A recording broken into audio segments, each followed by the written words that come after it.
Hello, everybody. Pop Culture Curator here. So good to see you all.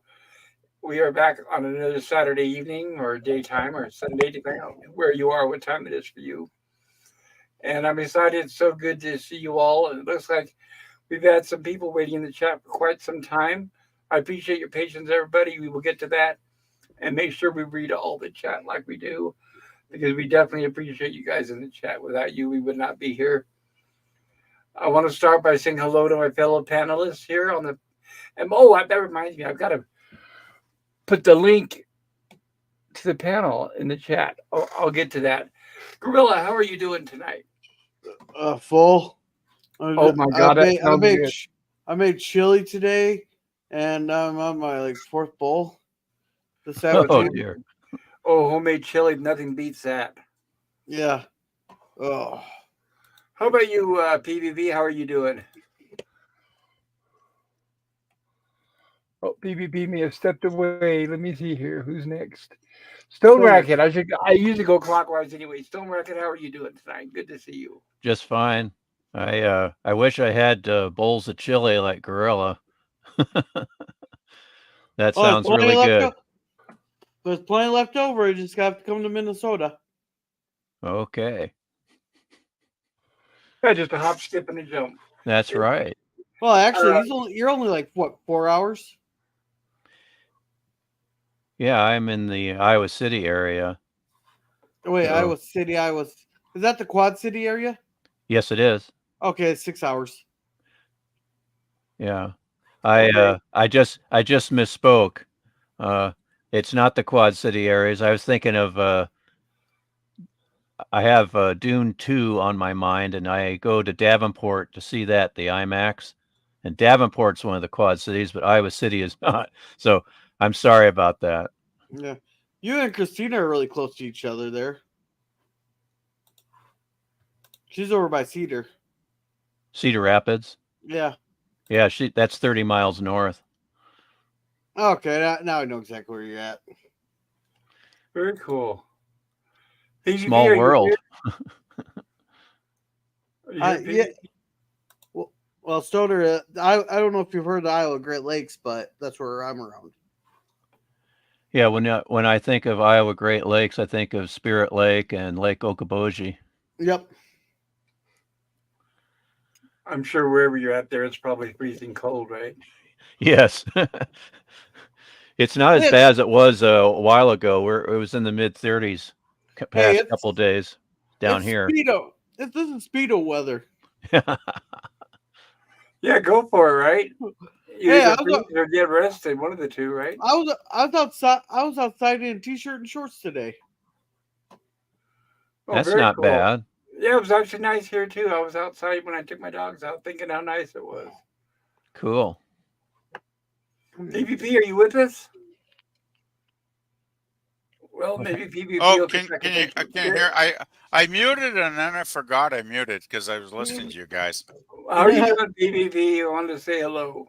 Yeah, hi guys. I wish it was shorts weather here, but it's 5 Celsius right now at 6 o'clock at night, so that's not bad because that's about 40 degrees warmer than it was 3 weeks ago. Well, PvP, that's Speedo weather. Well, nobody wants to see me in a Speedo, believe me. I don't want to see me in a Speedo. I'll put it that way. Yeah, I'm glad you guys can join me tonight. It's good to see you all. Yeah. Yeah, it's Hey. great to be here. There's no way I'd miss a Saturday night stream on the Rumblings pop because these are always fun. Yeah, I think so as well. And let's hopefully I'm going to get caught up in the chat. I don't want anybody out there to think that I'm ignoring them because I Actually, that'd be definitely good because I did post a comment in the chat a while back. I'll say hi to all you guys later. But the trouble with the chat is so many people say hi. I just instead of typing, I think I'll just say hi to them like verbally in a moment. So that's more easy. Yeah, and sometimes when there's a lot of people saying hi, I'll say hello to the chat or hello everyone because I know there's a lot of people. Mm. Stone Racket says hello there, pop culture. Hello there, Stone Racket. Stone Racket says face orange. I can't tell. I'm sorry. The Yeah, it's icons are a so small on my laptop. it's Oh, a it's a TV it's a shape face. yeah, it's a TV with different little color squares on the screen, and it Oh, has a little cool. face. All right, thank you. Lemon Pie says, hey, it's Pop. Good to It's see Hi, you, Kirby. Lemon Lemon. Pie. It's Hello, Kirby. Jim. Good to see you, Jim. Jim says hello. Hey, Hi, Jim. Jim. Watch out for, please don't mention that user on this channel. That user is not allowed. They are banished from my channel, as well as many others. But yeah, there's no sense in bringing it up. That's in the past. And Jim says, hi, Lemon Pie. Lemon Pie says, hey, Jim. And Stone Racket says, hello, Jim. Hello, Lemon Pie. Lemon Pie says, hey, Stone Racket. Everybody's saying hello to each other. Hello, Let me see. hello. And hello, Suzanne. Suzanne X says, hey, folks, smash that Hey, like button. Suzanne. Hey, Hi, Suzanne. Yeah, Suzanne. thank you, Suzanne. PvP, hello, dear, she says. Oh, hello, beautiful.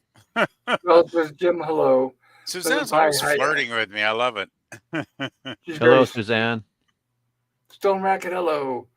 And Stone Racket, hey there, says PvP. And Stone Racket says to Suzanne, I was the very first to hit the like button. Do I get a cookie? Yes, you do, sir. A virtual cookie. Yeah. I have some cookies here, but it'd take a long time if I mailed them to you guys. So Ale Pop says Suzanne. Hello, Suzanne. Believe me, it's so good to see you. I hope you're doing well and staying warm. Lemon Pie says, hi, Suzanne.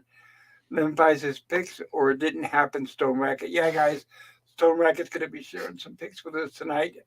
And I'm excited. They look very cool. And Suzanne says, popped in to hit the like and say hello, but I'm already tucked in bed, folks. Have an amazing stream and a blessed night. Thank you, oh, Suzanne. You too. Thank you. And it was have a good night, to see you. have a lovely sleep there, Suzanne. Absolutely. And Suzanne, I hope I could see you Sunday. Maybe if you could stop by the Lost in Space stream, that'd be great. That'd be cool. Lemon Pie says Pixar didn't have. Oh, I guess I said that. Showed that already. I have cracked open my first beer for the night. Look out, says Lemon Pie. Uh-oh, we got Lemon going off the rails tonight. Well, and I just cracked open a soda, but I may have a few beers after I drink this. I don't know. I don't know. I'm already 4 shots in, so. What are you Uh-oh. drinking? Lemon I can't say the name. You don't want me to say the name of it on your stream there. Oh, it's one. It's Yeah, this is Rumblings from the lab. It's okay. okay. It's a creamy pussy. Bailey's and tequila rose. You get the weirdest shit over there, girl. What? oh man, You get some of the weirdest shit over there. I don't know how you find it. I don't know how you can put. I worked in a bar for 20 years, so. Really? Holy crap! You're a man of many talents, Gorilla. We have yet to even begin to discover your talents. So, Gorilla, it's not a name on a bottle, is it? I guess it's like a mixed drink. No, it's a shot. You mix half a shot glass of Bailey's and half a shot glass of tequila rose. Oh well, I don't have tequila, but I have Bailey's. Well, I well got the tequila rose is a cream liqueur. There, that's a strawberry flavor. Well, that sounds yummy. I love strawberry. So it's Yeah, not like regular tequila, Gorilla. No, not. I can go get the bottle if you want. Well, no, but you know, I if I drink tequila, I will generally end up chucking within an hour because my body can't handle tequila at all. It's not actual tequila. It's a pink cream that's strawberry flavored and has alcohol mixed into it. So it's just named tequila. Okay. It sounds yummy, though. The alcohol might be tequila, but you don't taste it at all. Okay. I had a extremely bad experience like 40 something years ago at a party in my 20s, and for some reason, you know, it was one of those parties, and there was a lot of booze floating around, and I ended up, God help me, drinking tequila for hours and hours, and basically the end of the night was my friends dumped me on my parents' doorstep, where I vomited all over the doorstep because that's what Oh tequila does to me. It was not a pretty scene, I'll no, and tell you guys. I doubt they were very happy about that. No, my parents were not impressed, and I was less impressed with my so-called friends for doing that and dumping me there, actually, because maybe they could have just let me up Chuck, you know, like at the side of the road before they took me home. But it's like, oh no, thank you guys. But it's a memory. It's a memorable time in my life, so it makes a good story at least, right? You know.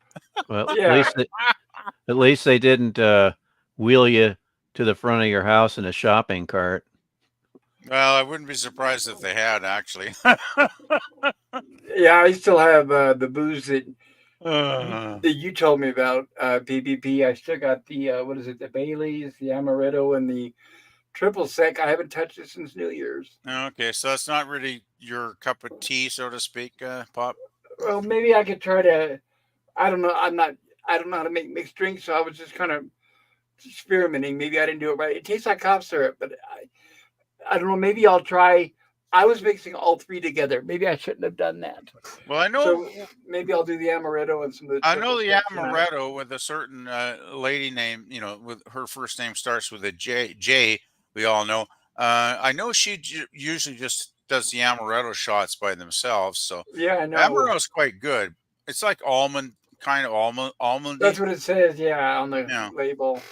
so that's good. Actually, you know, Gorilla, if he spent 20 years as a bartender, which I never knew before, Gorilla might be the man to ask you about, you know, Yeah, combinations of mixing a yeah, shot. exactly. Yeah. So Gorilla, Uh, is that just this is true? You know how to do mixed drinks? Is that right, Gorilla? I know some drink. I was mostly the dishwasher, but I worked too long inside the bartenders and stuff. Or let me ask you this question then.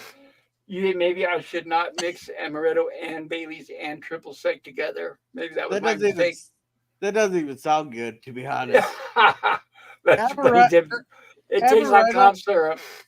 amaretto. Try some grenadine and orange juice with it. I, I've got some juice. It's pineapple orange combo. Grenadine, I don't have that. Is that red sweet stuff? Yes. Okay. I have a Well, question for you, Gorilla. Yeah. This mixed drink, and I'm just going to call it by name and see if you know what I'm referring to. Uh, how, how do you mix a Vesper? A Vesper. Yeah, that's an Oh, obscure reference, but that is what this is going back to the first James Bond novel. That is what Bond named his traditional dry martini, was after Vesper Lind, who is the heroine or leading lady in that book. oh, And it's basically a very dry martini, shaken, not stirred, has a dash of bitters, and served with a lemon peel. all right. All right. So like a Vesper, there you have it with some cracked ice there, and you put some gin in there. Then you add some vodka and some lilac blanc into it, and some Quinton power, or if you don't have Quinton power, some bitters. There you go. Then you strain it into a cold glass. Then add some lemon. What about the shaking part? Well, you gotta Sh- shake it. You Shaken, gotta not stirred, as they always say in the Bond well, movies, except well, except the one movie where Sean Connery gets it wrong. Which one is that? well, that's where the cracked ice comes from. You put the cracked never ice say in. never. You put all your crap in there, and then you shake it, and then you strain it over a martini glass. Yeah, in You Only Live Twice, Dicko Henderson serves Bond his traditional drink, and he says, "Stirred, not shaken." Did I get that correct? And Bond says, "Yes." It's wait a minute. Oh, shaken, not stirred. Well, I will try that. Maybe I don't have the grenadine, but maybe I'll try a shot or two of the amaretto. I don't have shot glasses, but I've got an old empty pill bottle I can use. Oh, okay. Well, if I know that, I could probably send you a couple shot glasses. Well, I could probably where I where I buy my groceries, considering they have a liquor license, they probably sell them. I'm sure. I'm Stone not. Racket says, but Oh, go sorry, go ahead. ahead. Oh, I'm Stone sorry. Racket says, no, go ahead, Stone Racket. I'm sorry. I I don't drink really. I'm not a drinker, but I do have a shot glass, and it came with the deluxe release of Looney Tunes Platinum Collection on Blu-ray. Uh, Okay, oh, Looney Tunes cartoons. It comes with that yeah. shot Yeah, it glass. came That's with a good. shot glass in the deluxe collector set. Yeah. Here you go, So, kids. Look what sh- came with your Looney Yeah. Tunes yeah. cartoon. All right. Should we keep saying hi to the chat? We had quite a few people we still haven't said hi to. Absolutely. Thank you. Absolutely. Stone Racket. So lemon pie, but I was first. Really, I was. Lemon pie says, "I know you were. I came in quite a while ago, and I was surprised to see a Yeah. chat already there. Yeah. Yeah, some of you guys were here really early." And Lemon pie says, "Who will entertain us with tales of laundry and eggnog? Will it be Well, PvP? Who you're knows?" out of luck, Lemon, because I did my laundry a couple nights ago, and it's in the hallway. I just got to put it in the drawer. So, laundry is done, and there's been no eggnog available in stores since the end of December. So, Yeah, you got 11 months till you can get it again, I guess, right? I got to wait till next October. No, make your Oh, own. Make your own. I'm Yeah, it too is lazy. easy. I was looking at the recipe. Is it? It's not difficult at all. Oh shit! I need the recipe. Jim says, "Hey, Pleasant Belly Picker and Suzanne." And Lemon Pie says, "Hey, PvP." Hey Jim D guys. says, "Hi, everyone. Was napping before the stream. We'll say hi to everyone soon. Sounds good." Hello, Christine Hurt. I hope you were doing well. So good Hey, to see hey, you. Christine. Hey, Christine. Yeah, she says, "Hi, everyone. I was going to try a Cosme watch party of Invasion, Iowa, but I cannot get Cosme to play a local file." Oh. Well, Gorilla knows everything about Cosme. Hmm. Can you do a local file? I thought you get. Wait a minute. I did that when I did my Ray Bradbury Theater. Yeah, so you So can there's got probably to be help a her way to. better than I can. There's got to be a way to do it. Lemon Pie says, "Hey, Christine," and Jim says, "Hey, Christine." Hurt. And I put this because I forgot it when I put something in, it pops up as you. Oh, no problem. So yeah, Christine, anything you need help with, you come to the right place. And Jim says, "LOL." Pop culture. Oh, I said Gorilla can help later. There you go. That's Gorilla talking to himself. And Christine says, "Well, thanks. I mean, I can play it on my one laptop and then I can share that screen through Cosme, but for some reason, Cosme won't play my local video directly. I'm sure with a little troubleshooting, we can figure that out." And Jim says, "It's LOL, it's picky." And Jim is right.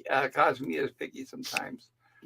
And Christine says, "Later, after all the YouTube streams are done, I will play it on my laptop and just screen share it to Cosme and leave it go for a day or so. That way, folks can watch whenever."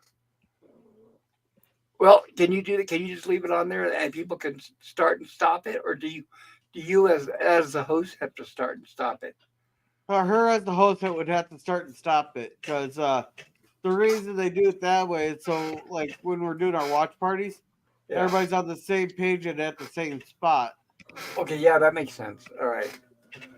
Oh yeah, it's like I was with Jill this morning Yeah. doing our Saturday. We always do a Voyager stream every Saturday morning for like 3 hours. We watch 4 episodes, and Jill has to start it and she has to end it at the end of the stream. So yeah, the host has to be basically be there, right? So Yeah, I popped in there for a couple seconds. The video feed looked pretty good. It was clear, not choppy. oh, Jill always has pretty much top quality, streams on Cosme. I gotta say, Pop, and I've been watching. Must be a year now. I've been watching stuff with her on Saturdays. Does We she started off. stream? Does I she think we stream were from? doing. I think we Does were. she go ahead? I think we started with Next Generation. Now we're doing Voyager. So yeah, it's been Does a she long time. stream from a website or from the local file on her computer? I think she has a server she streams from, Pop. So Got it's it. probably her computer. I'm guessing. Got it. Lemon Pie says, "Hey, Gorilla." And Jim says, hi, Gorilla. Christine says, chili. Yeah, now that you mentioned that, Gorilla, I was at the store and I bought some. Of course, I'm sure yours puts it to shame, but I did buy some store-bought chili, I wouldn't and mind that's what some I'm going to chili. have tonight. It says steakhouse chili, but I know it's not going to be as good as Gorilla's. Gorilla looks Well, like an amazing cook. well, mine here it costed me around, let's see, $7 for the hamburger. Let's see, and each four different beans cost me approximately 5. Then a can of corn, which is uh, it cost me about 60, $70, but I'll have dinner. I'll have lunch and dinner for a week. Well, it's not That's bad. not that's not bad at all. I know this is going to sound crazy, but when I make my chili, I absolutely positively have to put chorizo in it. Have you guys? Do you guys know what that is? Are you aware of it? No, chorizo. Yeah, Mexican sausage, spicy and very, very delicious. Jill will know what it is. That Oh, sounds Yeah. good. okay. Okay, now I know what you. I should have recognized her off the bat because I worked in a Mexican restaurant for a couple of years. Yeah, I Right. don't. Okay. Yeah, they would sell like chorizo and eggs. So you know what I'm talking about, right? Yeah, Yeah, now I do. I'm too far up. I'm too Canadian to recognize what you're saying, but it Well, sounds good though. they have a store bought kind you can buy, but it's garbage. It just turns to liquid. You got to Oh, get the actual Mexican sausage. It's meaty and very, very delicious. I like well, you know, spicy. I say if you're going to deal with a sausage, you definitely want it firm for sure, not liquid. Yeah, Speaking and like, go ahead. speaking of chili, here's another trivia question. What was the key ingredient in the chili that Columbo had in the episode that starred uh, oh, now I'm drawing a blank. Never mind. Tabasco. That's okay. Yeah, and then I Tabasco. was Well, thinking too, he if, always ordered chili and crackers. I remember that. if you're drawing a Yeah. blank, I'm even worse because I had no idea what the hell the answer would be. It was Tabasco. Yeah, If anybody tells me it I'm was wrong, it was the they're episode lying. with it starred Johnny Cash, and Oh, that was there a Oh, was good one. That was a good that's there episode. was cool. there was a scene where he's at this little party over at one, I guess his character Wasn't he like a mansion? it was not quite a mansion, but it was a pretty ritzy house, and he Right, was but they having were a shocked when he ordered chili because they were like, "What?" yeah, it was the brother-in-law to the Johnny Cash character was showing Columbo around. He says, "Oh, go help yourself," and he was tasting the chili, and Columbo goes, "Oh, this is different. It's pretty good. What's what's all in this?" And he's told that there's squirrel in the chili. Yeah, That's interesting. and Well, so that was a Columbo kind of hesitates, and he's like, "Oh, I knew there was something different in there." He's kind of slightly disgusted, but he kind of hides it. But Hey, squirrel's not that bad. Tastes like chicken. Well, yeah. as When I long was in as the it's, South, they ate that all the time. It was like, I, no, but pass. I'll pass. I say as long as it's well cooked and prepared properly, But they, I would try it. but keep in mind, it is a rodent. And Christine says, chili. Now that we've been talking about chili, it's making me hungry too. Hey, welcome to Lem- the panel, Daniel. Hey, Hi, buddy. Daniel. How Hey, are you doing, Daniel. Daniel? How are you doing, Daniel? Good to see you. Okay, a little bit cold, but I'm okay. A little cold. Lemon Yeah, Pie says, we're I here in had Canada. cheese and crackers and soup for dinner. Not glamorous, but does the trick. That does sound good. And Christine says, I'm in Cedar Rapids. Oh, okay. Very cool. And a little Gap After Dark. Gap After Dark says, it pops Gorilla PvP Stone Racket. Christine, Lemon Pie, Yeah. Jim. Hey, Gap. hello. Yeah, good Yeah. to see you, Gap. I don't got you had Gap on your stream earlier. Yeah, oh yeah. It's always a pleasure having Gap on. Absolutely. Yep, was on the early stream. Yes. Gap says hello all. Christine says yep, and Lemon Pie says we now have an Iowa contingent to go along with the Texas and Canada group. You Oh, betcha. very cool. And Yeah. my heart sides with Texas. I want to say Hey, that. I know hey, we don't Scur- usually talk politics, but God bless Texas what they're Hey, going through right now. Scurvy, look at my sub banner right there for you guys. I changed my sub banner for once. Yeah, I agree. Stand with Texas. Absolutely. I know in my lifetime, I'm not, I'm older than most of you guys. I'm not as old as some people, but I'm older than most people. And I'm not kidding. And this is the closest I've ever seen to a civil war. I can't believe our states are having to actually side against the federal government and vice versa. It's really scary and it's terrible. Yeah, But that ruling is just insane. It is right. oh, there was Chris, something. I mean, I don't pay attention much to politics because I'm so turned off of it. But there was some ruling that was really, really bad. I'm guessing. yeah, the basically the Supreme Court ruled to keep the borders wide open. They're trying to destroy our country So they're just going to allow illegal immigrants to pour across the borders. by the Yeah, hundreds of thousands. yeah, Fuck. and there's been a lot of Chinese coming across, and then there's some guy he was from the Middle East that Oh, you said, saw that? yeah, Yes. Go ahead. you're not smart enough, but you'll know my name pretty soon. Right. They asked him who he was, and he said, "You don't know yet, but you'll know." And then they come to by the gorilla. They had an update on him. He is a terrorist, and he's got a criminal record a mile long. Oh, Yeah, that's Yeah, really that's really fucked up. That's really it fucked is. I know a whole bunch. By the way, there are more single men coming over than there are in our military. Our military is already way outnumbered, by the way, guys. You know, And hey, hey, Dan. hey Dan. hey, Hey, Dan, Gorilla. good to see you, Dan. Thanks. I just finished up my live stream. Just came over to see it. Congratulations. It looked like it was doing really well. Yeah, I had two other panelists I talked to. Excellent. I was there, but I was listening. I was in the chat. And I You did hit know, the like button.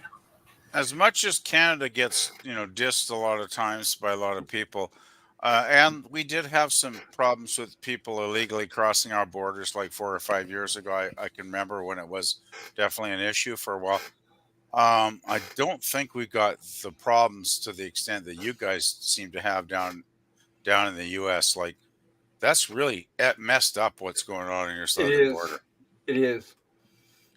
I Are mean, we just more? say, even if even if let's say we get this horrible president out of office, and let's say if we get And then to somebody get the in, next one in, that's right? horrible. But yeah, but what I'm saying is, let's say if the next president flips the switch and says, okay, we're deporting all these people, do you know the enormous cost and expense that's going to be? Not In to the mention all the billions. effort of Well, tracking them down. and the amount of time it will take just to find them, right? Exactly. So they know what they're doing. They know exactly what they're doing right now. They've had it planned for years.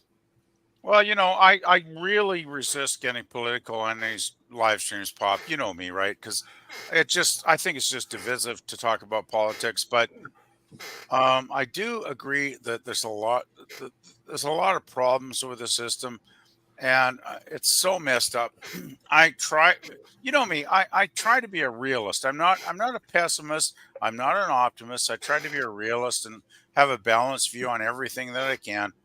But yeah, I have to agree that there's a lot of really messed up shit going on for sure. It is. Um, but the It's a thing is, big Bob, deal. I just want to say I was not impressed with the last president. I'm not impressed with this president.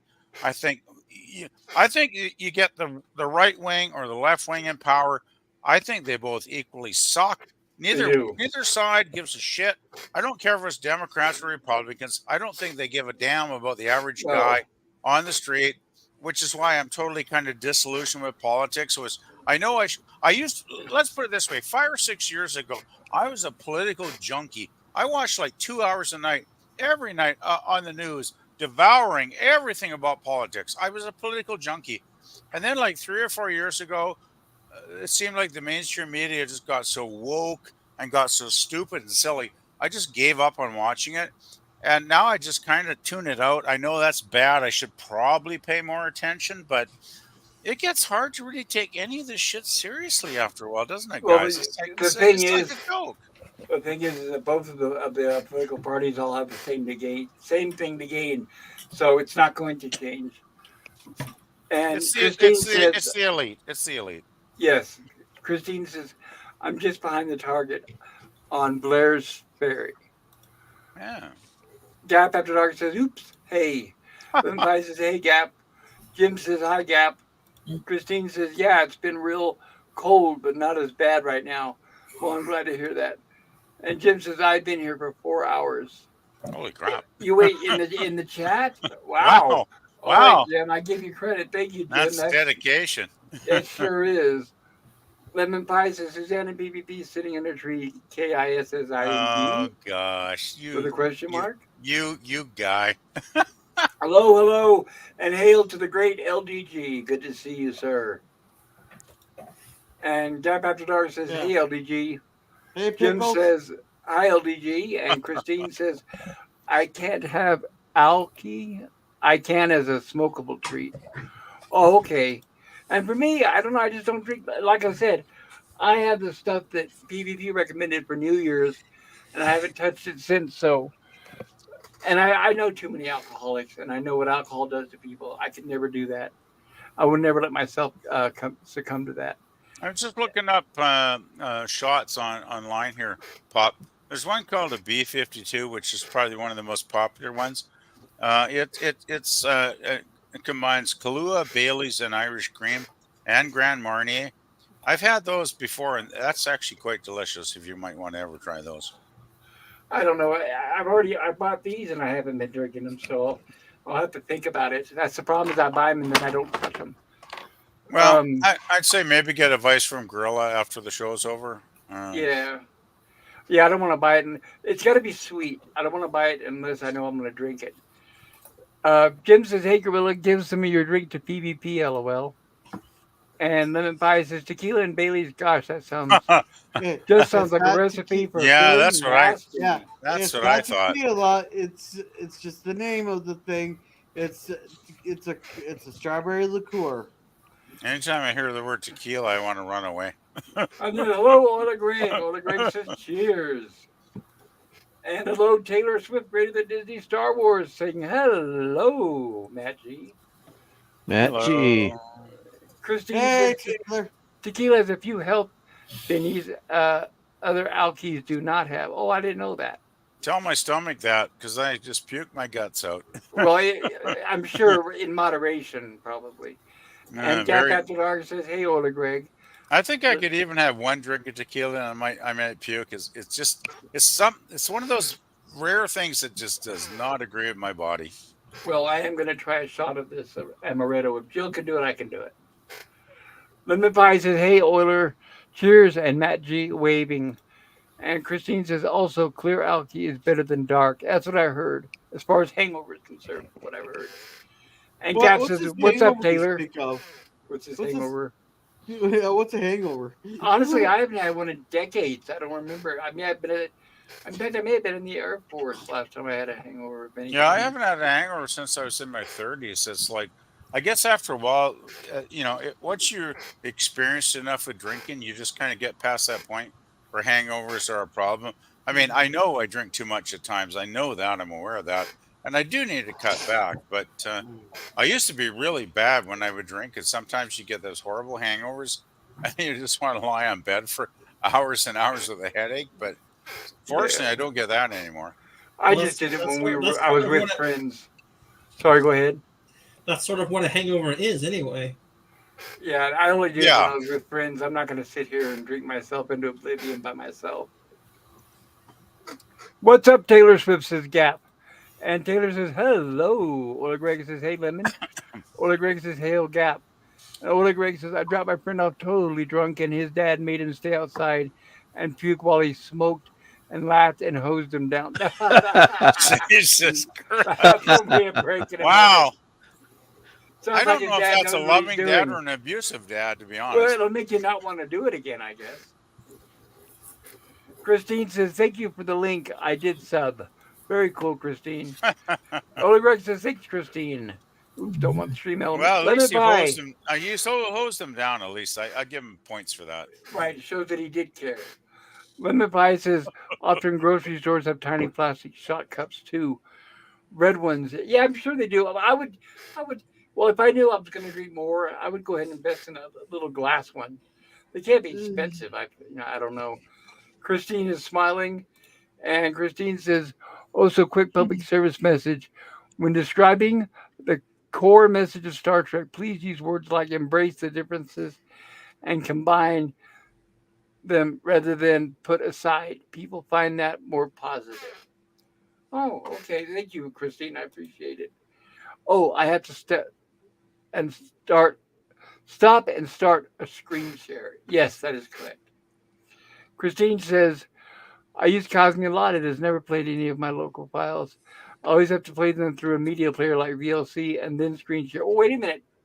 That I think that's what I did, Christine. Honestly, when I did my Ray Bradbury Theater, I also used VLC.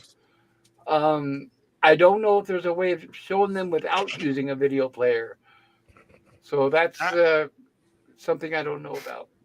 See what? Actually, actually, Christine, I don't know if you can get in touch with anti-derivative Jill on Twitter, but she's pretty good at using Cosme. Like we've watched many, many, Yeah. many, many hours, and she's really good at that. So you might get some pointers from Jill if you'd ask her, Well, yeah, because Or she's let's not very forget. generous. I'm sure she'd be very generous at or Right. advising you. Don't it'd forget, be guys, we have a super genius in the chat. LDG is yeah. here. Yeah, Oh, I was just LGG, about to yeah. Yeah, I was about to say it'd be faster and easier. She just heads to the underground at freethenet.org/underground and talk to Pickles directly. He could help her guide her through it. Yeah, Yeah, that'd be if good the too, of city, yeah, course. Yeah. LDG knows more than all of us combined, and he's very trustworthy and a very nice guy. So that's where I would go. Yeah, he's the only one that had that actual access to my computer. So Yeah, that he knows can have. everything. He can like when that bit was Canadian Spidey last year with the bonfire. He even hacked into his computer. He hacked into StreamYards and took control over his computer. So, I mean, the guy's amazing. Well, I think he had already had access to it. I don't think he actually hacked into Spidey's computer. My I favorite don't. one with him was Chris Knight was on Vile Mike's channel, and they're talking about, or Chris said something like, he made a smart ass comment about LDG. He goes, just, yeah, watch this, and then like 30 seconds later, all of a sudden Chris Knight got booted out of StreamYards. We were all like, did he just break into Wild Mike's StreamYard and boot him off? But no, he did. He does the maintenance for Chris on his computer, so he just logged into Chris's computer there Oh, and okay. booted Chris right off. But we were all thinking that he hacked into Wild Mike's StreamYard there. Oh man, that was fun. That was hilarious. Oleg Greg says, "Shields up, phasers, fire." And Oleg Hey, Greg Oleg. says, "We are on a peaceful mission, mostly. Lemon pie, I have chorizo pop." Oh, then there's a fellow fan. Lemon pie knows. Once you try chorizo, my God, you will be in love. Lemon pie says crackers, Stone Racket. And I've been talking about the Columbo. Oleg Greg says squirrel. And Yeah. Oleg Greg says yummy squirrel chili. Yeah, when I was in the South, they swore by squirrel, but I don't know. Maybe if I was really hungry. Christine says, I like that Vulcan usually logical and peaceful, can see there are logical times for the phasers to be used. Well, when you think about it, the phasers are on stun are logical because they're peaceful. So that way, without having to resort to killing somebody. Yeah, even Spock used a phaser on stun occasionally, I believe. Yes. Christine says, my uncle used to cook up squirrel regularly. I made him put ketchup on mine. That's what I would do with liver. My mom would cook liver, and I was like, dump the ketchup. Ola Greg says, indeed, Christine, good point. Yeah, absolutely. Ola Greg says, I prefer rabbit to squirrel. I have had rabbit. Long time ago, but I have had rabbit. Yeah, but I'm the bad thing about rabbit is you're still hungry to that because you don't get to actually any nutrition from it. Oh, because Okay. it's so fat free. What do we all say in response to Euler Greg? Duck season. No. Rabbit season. Duck season. right? Rabbit Actually- season. Oh god, that just reminds me of a thing I shared on Facebook. Only it had them fighting over that paper there, but someone edited some stuff over it there. One side was Texas, one side was the federal government, and he just kept going back and forth. It was freaking Right. hilarious. Open border, closed border, open border, closed border. Sci-Fi says, "Hello there, pop culture creators. So, what's the special day? How are you guys talking? What are you guys talking about? Just in case I joined the panel and not being a third wheel, you were never a third wheel.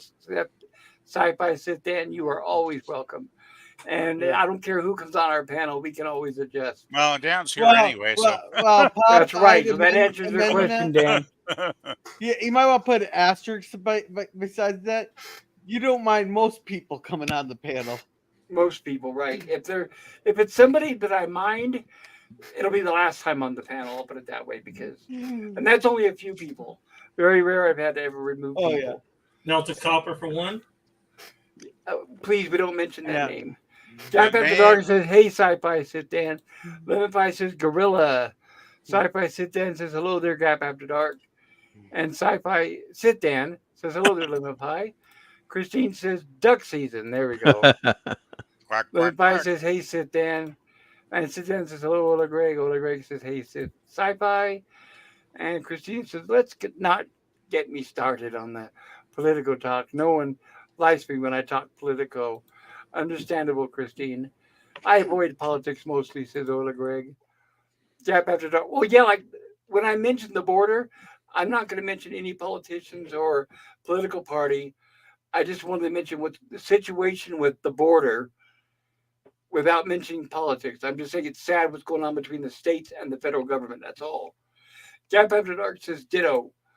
And Ola Greg says, "Now I need a drink." Yeah, me too. I'm thinking about that amaretto. When you guys hear me choking and gagging, you know that I tried the amaretto by itself. Christine says, "All that comment about where I am is not worthy of being highlighted on screen." LOL. It is, Christine. It's okay. I promise we won't be banging on your door in 15 minutes. Cat Better Dog says, "Cheers, Greg." And Lemon Pie says, "Eisenhower did it. He found them and deported them. It's not impossible." Even surprisingly, Obama deported some. Well, But I'm just the thing talking is, about Eisenhower was Eisenhower, right? right, and I'm just talking about the immense cost because this is a scale like we've never seen before. Oleg Greg says, "Vote Giant Spider in 24. The only candidate who wants you fat and happy." Yes, I totally agree. Asteroid 2024. Yeah, no, Oleg Greg, I hope you can join us Monday. We will get Giant Spider on Lost in Space. Try to avoid spoilers. Christine says, roll on the floor laughing. Move along, Skip. That comment of mine does not need a mention, LOL. And Oleg Greg says, "Oh, I know the feeling of a lame comment being highlighted forever." I know sometimes I actually leave it on the screen, and I do apologize when that happens, everybody. Ola Greg says, "Leave it up." And LDG says, "I appreciate it, Pop, but I'm nobody, especially anyone great." Yeah. I can Oh. argue that point, LDG. You're seriously, and I'm not exaggerating. You're the brightest, smartest person here on the internet. Oh, I know what he's getting at. To our CIA agent that's listening, we are misrepresenting LDG. He is not working on anything great, and he should be completely ignored. Right. You've never heard of Prometheus, guy. You've never heard of it. Yeah, I agree. Let LDG fly under the radar undetected. That's the best way. LDG says, "Hi, everyone." Ola Greg says, "Vanilla Jim Beam and Coke tonight." You know, I used to drink when I was in the Air Force. That was one of my go-to drinks, actually, with Jim Beam. Let me see, Southern Comfort, and I don't know. We used to make jungle juice all the time, and that was some of the main ingredients. That was delicious. We had jungle juice that had what was it? They mixed 14 different bottles of liquor on it in there. It had I don't know how many damn things of fruit we cut up, and it had at least we added like 16 different jugs of juice. And it was all mixed into a cooler and stuff. Oh my Oh god! Yeah. Oh, that sounds good. Oh man, it was good, but it knocked you on your ass. It does. It's so good you don't realize how much alcohol you're consuming. Oh man, and I was complete. I would say I was completely shit faced, but even that's an understatement that night. Right. Well, this was the year I had quite a bit of money there, so I went and bought like $700 worth of fireworks out in Sioux Falls. Real? Wow, that's a lot of fireworks, Gorilla.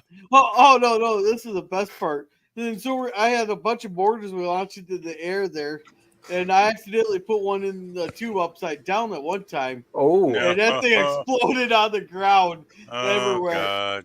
well, I'm and- glad you weren't hurt.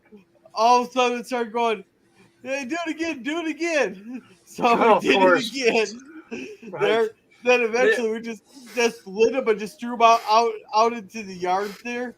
And I had one that rolled, it bounced, and landed inside one of those cinder blocks. Yeah. It exploded. The whole cinder block exploded, and there was pieces of concrete landing Wow. into Yeah. people. Never Wow. dare a drunk to do anything. Well, all it takes is a room full of jerk people. A stupid idea. That's right.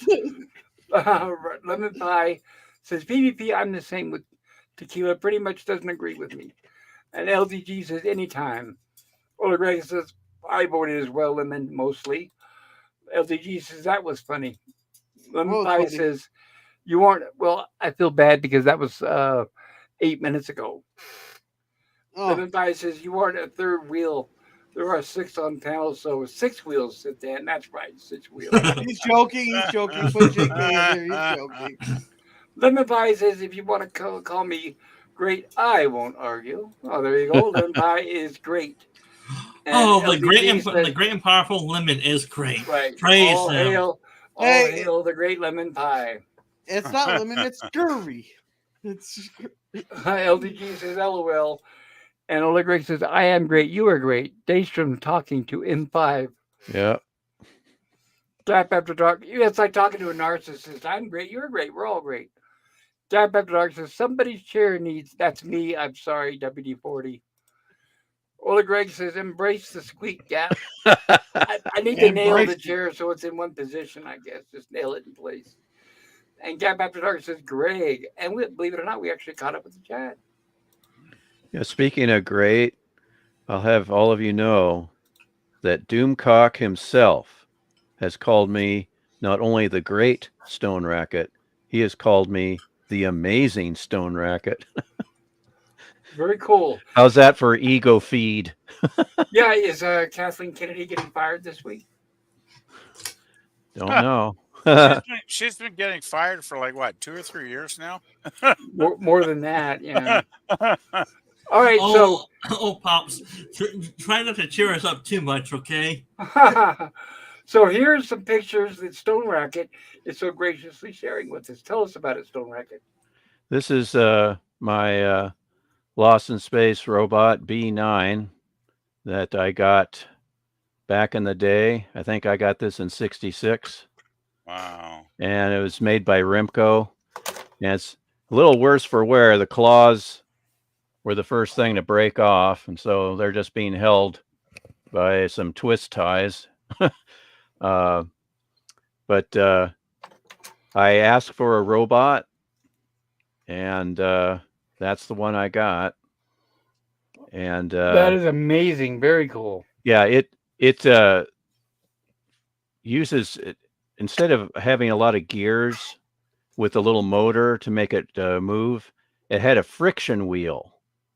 And of course, once that rubber gasket on the friction wheel dried out, it started to malfunction. So, but it has a light where his, I guess you could call it voice box, Yes. has a little light, and it was an alternating light. It would stay on, and then after like maybe 10 seconds, it would start flashing as he moved forward. Now, this is one of the same models that we're going to be seeing in Lost in Space this season, right? Yeah, they bought a whole mess load of these for that one episode that's coming up in the second Oh, season. yeah. Oh, I can't wait. Yeah. What's that one? The War of the Robots or something? Or It's something I think like that? I think it's the Mechanical Men. Yeah, Okay, yeah. Mechanical Men. They have Yeah. like 100 of these things in that episode, Yeah. do they not? Yeah. Right. It's Yeah. great because they're all worshiping the robot like he's the leader. He's Now like this- he's the robot god. This was the standard color, but I've seen some of them where the color is reversed, where it's orange for the body and the base and blue for the arms and the legs. I believe And also and there were some variations, weren't there? yeah, there were some variations. This was the most popular one. Now his arms moved, Whoops, it's not changing. Oh. Just a second. It did earlier when we practiced backstage. Did it change now? Oh, There we it go. is. Yeah, Okay. there it is. Changed. I see what I was doing. And then you can see these levers in the back. That's to move his arms. And Wow, then very cool. the on-off switch is this little lever on the right-hand side, and then the one orange controller. Of course, you can guide him to go in either direction or in a circle. Is that full size or is that a toy? That's a toy. Yeah, it's about I'd say about 14 inches high, 15 inches, something like that. That's a pretty good size for Oh, a that's toy. bigger than actually. I was thinking 3 or 4 inches. Yeah, I tall. was thinking like maybe 8 inches, but 15 like that. Wow, that's And pretty huge. there he is, a little more detail there with the front and the head there. And then it's amazing. this will give Very you a little cool. this will give you a little bit of scale. This next picture. Oh, there you go. Very cool. That's my cat Harpo. Hey, Harpo. And, I don't get this B9 stuff. Harpo is a science fiction fan, and That's good. he loves Star Trek and Lost in Space just like I do. All So right. So did you make this yourself, or how much did it cost you to buy it? My parents bought this for me in '66. And it was already It would have been cheap back in '66. Yeah, I'm But not it sure. I'm not wasn't sure a how much model, this though, right? costs. But it I'm was sorry, assembled. what? It was already assembled, right? It wasn't a model. Yeah, this is an assembled toy. Got it. Yeah, it's a and toy you it took right out of the required box. 2 D batteries, which you put in the bottom base.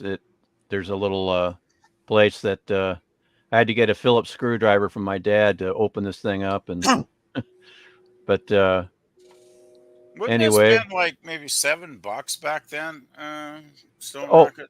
yeah, between 5 and 7, something like that. It would have been pretty cheap by. Yeah, but think about it. That's you know. equivalent of what, like $25-$30 now, right? Well, yeah, now, Pretty much, but yeah. still, it's. I mean, how much are you going to pay for a toy now, though? You're going to pay more than $30, right, for any toy. Right. And then Well, it to- depends on what the toy is. Well, you're not going to got a toy this cool for $30, I don't think. Well, plus you got stuff like McFarlane's. They got them where they're really high end. True. But this was pretty much it right back in the mid '60s as far as Lost in Space robots. Like this was basically it back then, was it not? yeah, besides the Aurora model kit, I don't think they made any other kind of robot toys. Right. All those came later. I had the Aurora kit. Didn't that come out around 1969 or 70 though? I'm not sure. I never got the Aurora model kit. I had a friend that had that kit along with a lot of the other Irwin Allen tie-in model kits, like the Sea View and the Flying Sub. I had all of those. I had of all of course, those. Yeah. okay, PvP. If you had all those, what is the name of the shuttle in Land of the Giants? Oh, I should know that. Oh, no. I want PvP to answer. Oh, I know, I'm Pop. sorry. I know, Pop. You know. I think we already got the answer. Yeah, that's okay. Sorry. Pop knows all kinds of stuff. And Yeah. just to show you how true a fan Harpo is, here he is with the complete Blu-ray set. And he's going, hey, let's watch this now. And as you can see, the tag says 50th anniversary. And speaking of 50th anniversary, I also have this soundtrack set that came out in 2015 from La La Land Records. Cool. And this, I just checked, this is going for $800 on eBay. Oh my! I am not Lord. surprised. Yeah. Well, you know the robot you showed a minute ago. He's probably going for at least $600 on eBay these days. Like probably not even good condition, right? I mean, actually, if you found a mint condition B9 on eBay, you could probably top $1,000. I wouldn't be surprised. Or more. Yeah. Oh hell yeah! Yeah, and yours looks almost new there, Stone Rocket. It's just a rough estimate, right? But yeah. Yeah. Yeah. Can we catch up on chat real quick? Because we got quite a bit of chats just came in. Thank you, Gorilla. Can you help me out? I appreciate it. Thank you. The chat master strikes. Chat Master Gorilla. And Gap says, cool robot. Euler says, sweet robot.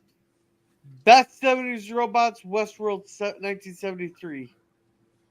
And Scurvy says, beer number 2. Am I going slow? Come on, Hey. chug it down, Lemon. We want to have some crazy lemon Hey. action tonight. Put this way, Scurvy. I could chug molasses here in January faster than that. Oh man, molasses in January. I don't know if I'd want to chug that actually, Gorilla. Oh, we could be like the cops on Super Troopers there and just start chugging bottles of syrup. That sounds pretty thick to chug molasses. Yeah. And Scurvy Gorilla. said that. How hammered are you after drinking it on your stream? How hammered are you? I only had 18 shots. Come on. Right. And Gorilla sometimes might drink a little more if we're doing a fundraiser. So, Oh, are you drunk or not? No, I'm not drunk. I only had 4 shots. The sad thing was, though, Gorilla was getting absolutely nobody to pay for the shots, but he kept drinking them anyway. I got shot. I got one person to pay. But, Really? But Pop, there's absolutely no evidence at all. Not one single evidence, especially not on Anti-Juvenile Jail's Memorial Day fundraiser stream of me getting absolutely hammered and blacking out after each order. So that's why you told us the title of the stream, right, Gorilla? Andrew Jill Memorial Day. I'll have to look that up tonight. Yeah, it's not Memorial Day. It was when we were doing that fundraiser there. That I ate the worm. After I ate the worm, I completely blacked out. Oh my god! And nobody will tell me what happened after that. Cut to the next day, right? That's probably when Jill took you off the stream, I'm guessing. I have absolutely no idea. I woke up and everybody was gone. Oh, don't you love that? Oh god, I've been there once or twice. Yeah. You probably don't want to know what happened last night then. Thing is, I haven't just been there on YouTube. I've been there once or twice in real life. Well, many years ago when I was in my 20s, but yeah. Yeah. All right. Scurvy here says that's cool, Stone Racket. And Oil Greg says Dr. McCoy recommended 4 beers, Scurvy. And Scurvy says that cat is saying, sell the robot, use money for cat treat. Catnip. There you go. There you go. And Oil Greg says, and 2 mint Julios. Is that another name for julep? I've never heard of mint julep, the old Kentucky drink. And that's what Dr. McCoy is drinking that one episode, was he not? Yeah. I think so, yeah. I think that might be what he means is the mint julep. This Side of Paradise, if I remember correctly. That was an awesome episode. I love that. Yep. Yeah. It's a great one. Well, I mean, probably one of Nimoy's best performances because he could get to be unlike Spock most of the time, right? Don't you? What do you guys go ahead? Don't you love how that episode ends? Remember how This Side of Paradise ends with Kirk asking Spock? Oh yeah. You know, we haven't heard much from you about Omicron Ceti 3. Spock says, I don't have much to say, Captain, except for the first time in my life, I was happy. That was really a heartbreaking ending, wasn't it? Like, yeah, it was such the thing. The weird thing is, it's such a great heartfelt, light episode in a lot of ways. It's a lot of fun and a lot of laughs with Spock being out of character, and then that ending is like crushing. Yeah, and that last line, it's like, oh my god, it makes you want to sob almost. Doesn't it's it? a beautifully written episode by Dorothy Fontana. Oh, Dorothy was amazing writer. Right, and Spock's character was already a sex symbol at the time, so I'm sure all the women at home are crying over that. Yeah, there you go. Yeah, that was a beautiful episode. Like, that's why TOS is always going to be my favorite Trek. I don't care about what anybody says. I mean, sure, there's half a dozen bad episodes, but every show's got a handful of bad episodes. But man, when TOS was firing at its best, it was so good. I mean, there's no way to describe how good TOS really is.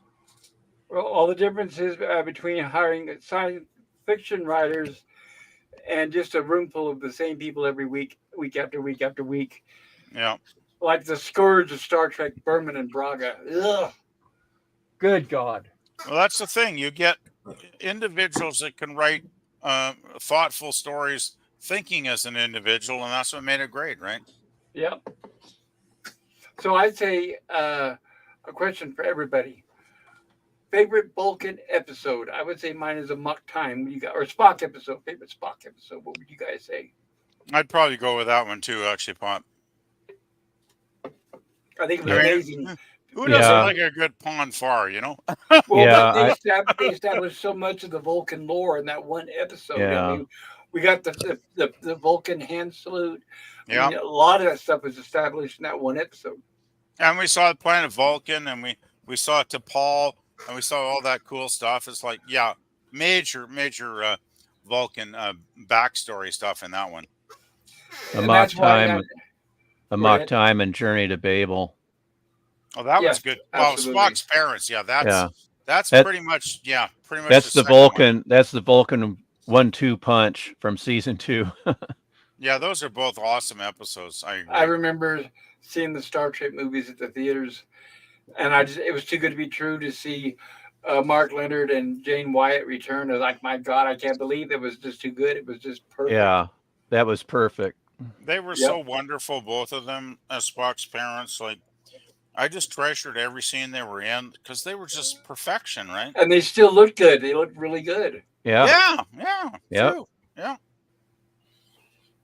Oh God, I miss Leonard Nimoy. I miss all those actors. Like, oh man, And then I miss good actors, basically. I've said it before, but I'll say it again. That's why I can never stomach watching anybody else play a Vulcan because nobody can replace Leonard Nimoy in his performance. Everything else is just like a cheap, like a 35th generation copy, and no one's even come close. I really, really, especially despise Spock in the J.J. Abrams movies. It's like, Oh, God. good God, that actor agree. was crappy. I agree. I say though, Jill, they had their Friday stream yesterday. I didn't participate because I had no time to, get ready to watch the episode. So I decided to not be on there. But it seems like that guy, I think he was in 12 episodes of Enterprise. It seemed like he was a pretty good actor. You know. Oh, I liked him from Alien Nation and Robot Jocks. Yeah, it seemed like he was a guy that definitely was a good actor. So I was I thought it was very nice of Jill to honor the man that since he just passed away a few days ago or whatever. So yeah, Absolutely, he wasn't that old either. So yeah, that was. you know what's I think scary, it was- Poppy? he did He that. was only 8 years older than I am, and I'm thinking, what's that tapping me on the shoulder? Oh, it's that Grim Reaper with the wreath. Right, Going, you're going to be next, you asshole. right. Don't touch the salmon moose, guys. Stay far away God. from it. It's Or- frightening. Or better yet, the Great was saying, "Hey, you're late." All right. Well, actually not. Most of my families live to around 90, so I'm hopefully got another good 20 years left before I expire. So You know that one of the main, absolute greatest catch the Grim Reaper who's been waiting for is probably Keith Richards. He's probably like surpassing time over and over and over. Keith Richards, he's what, 89 or something? Right, he looks 109, right? Well, he looks like he's 109, but I think he's around 89 or 90, right, Pop?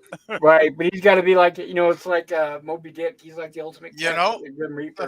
The thing is, Pop, though, I listened to that new Stones album last year, and it was fantastically good. Like, Yeah, Keith so has now- still got the damn chops. That man can still play a bloody guitar, Yeah, right?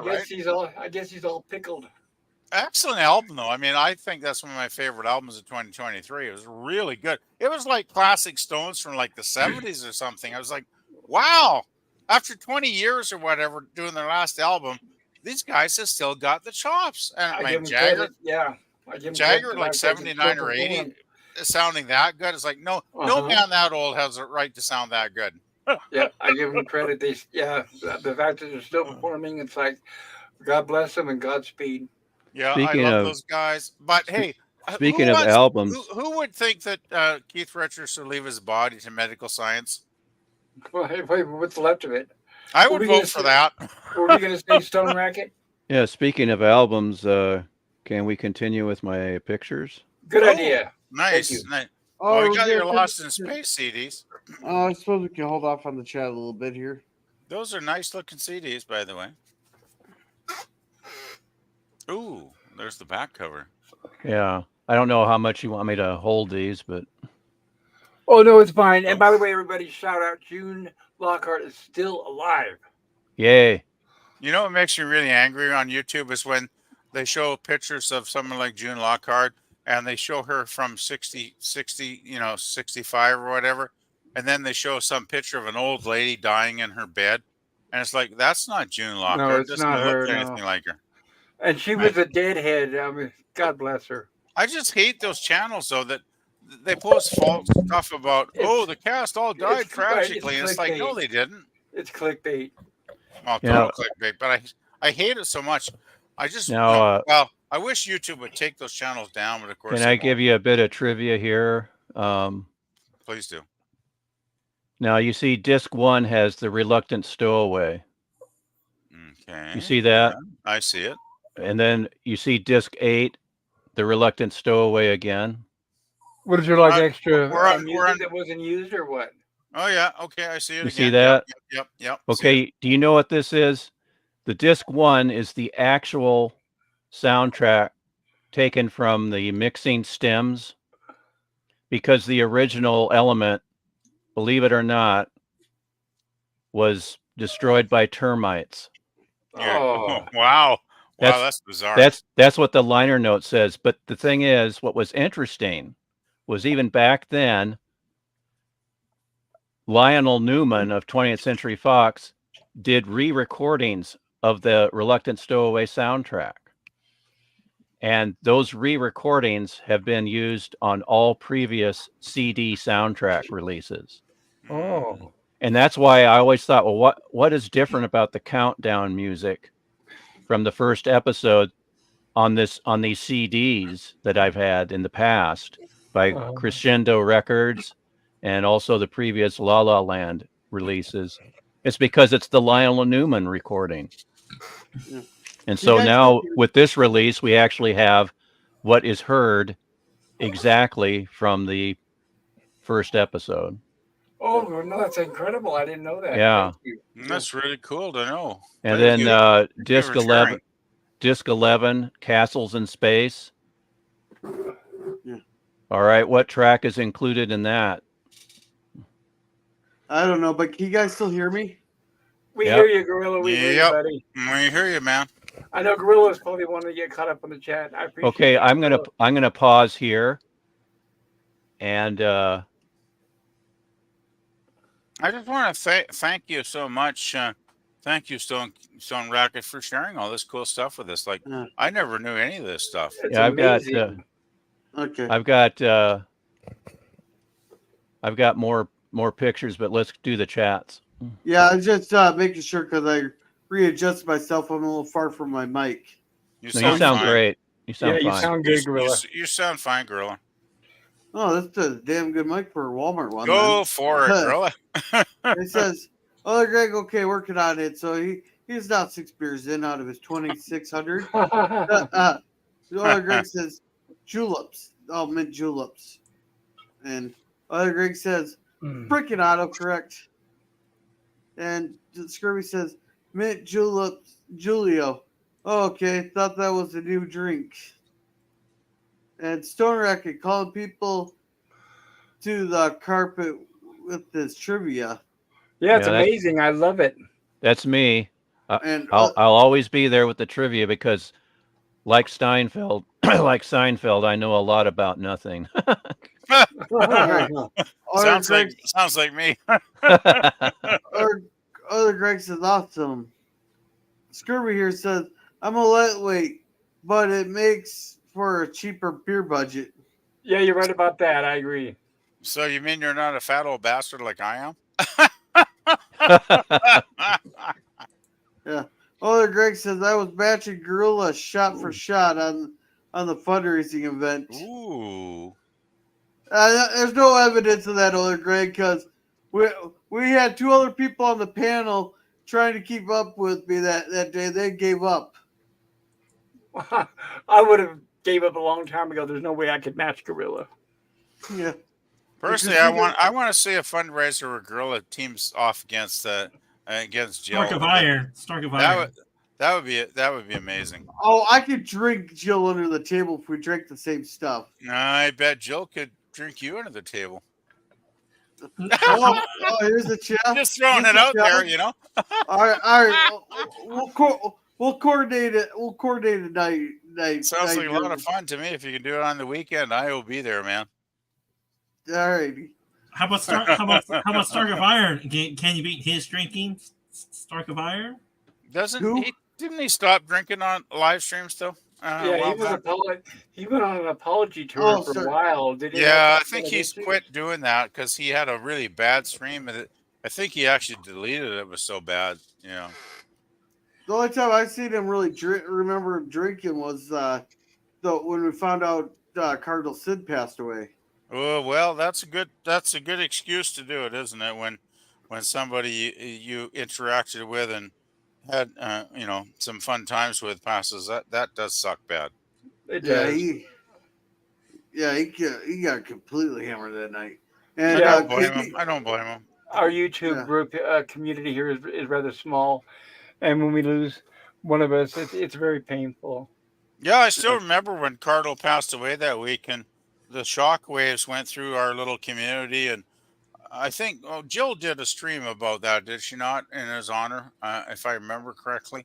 Because she often does, do that, kind of to center us together on her channel. And other people, of course, pay tributes as well. And it was really, it's still tough to actually think that he's not with us anymore. I mean, all these months, it's been like, 8 months or something now? And it's still tough to accept. Yeah, it's never easy. Yeah. I just took a shot of amaretto by itself. It's actually pretty good. Yeah. There you go. See? Yeah. And Christina said the version of Shatner 7 parody I found is pretty low quality video. Working on finding a better one. Christina, if you give me a day, I might be able to find you one. Can you put your Twitter handle in the chat there? Then I can see if I can find you a link to the better one. Now she's talking about a parody of the movie Seven, the thriller. Shatner 7. She called it. She said Shatner 7 parody. Yeah. The West Kegel. Welcome to West Kegel. Hello, West Kegel. Hope you were doing well. Glad you could join us. Cheers. Yeah. Brain. What is brain? The teacher. Agreed. The OG Trek cast have passed. Makes my heart ache. It is. It's terrible. We Oh, only have 3 of them left. And 2 of them hate each other. One doesn't give a shit. Pretty much, yeah. You're right about that. Yeah. Oh, and wait. Let's keep. If I'm picking a Spock episode, I'm going with the Galileo 7. Oh yeah, definitely. That's a good one. Now, there's so many good ones. We have to go with Spock singing in the Strange New Worlds musical episode. That is the best Spock episode. That sounds stomach churning. No, thank you.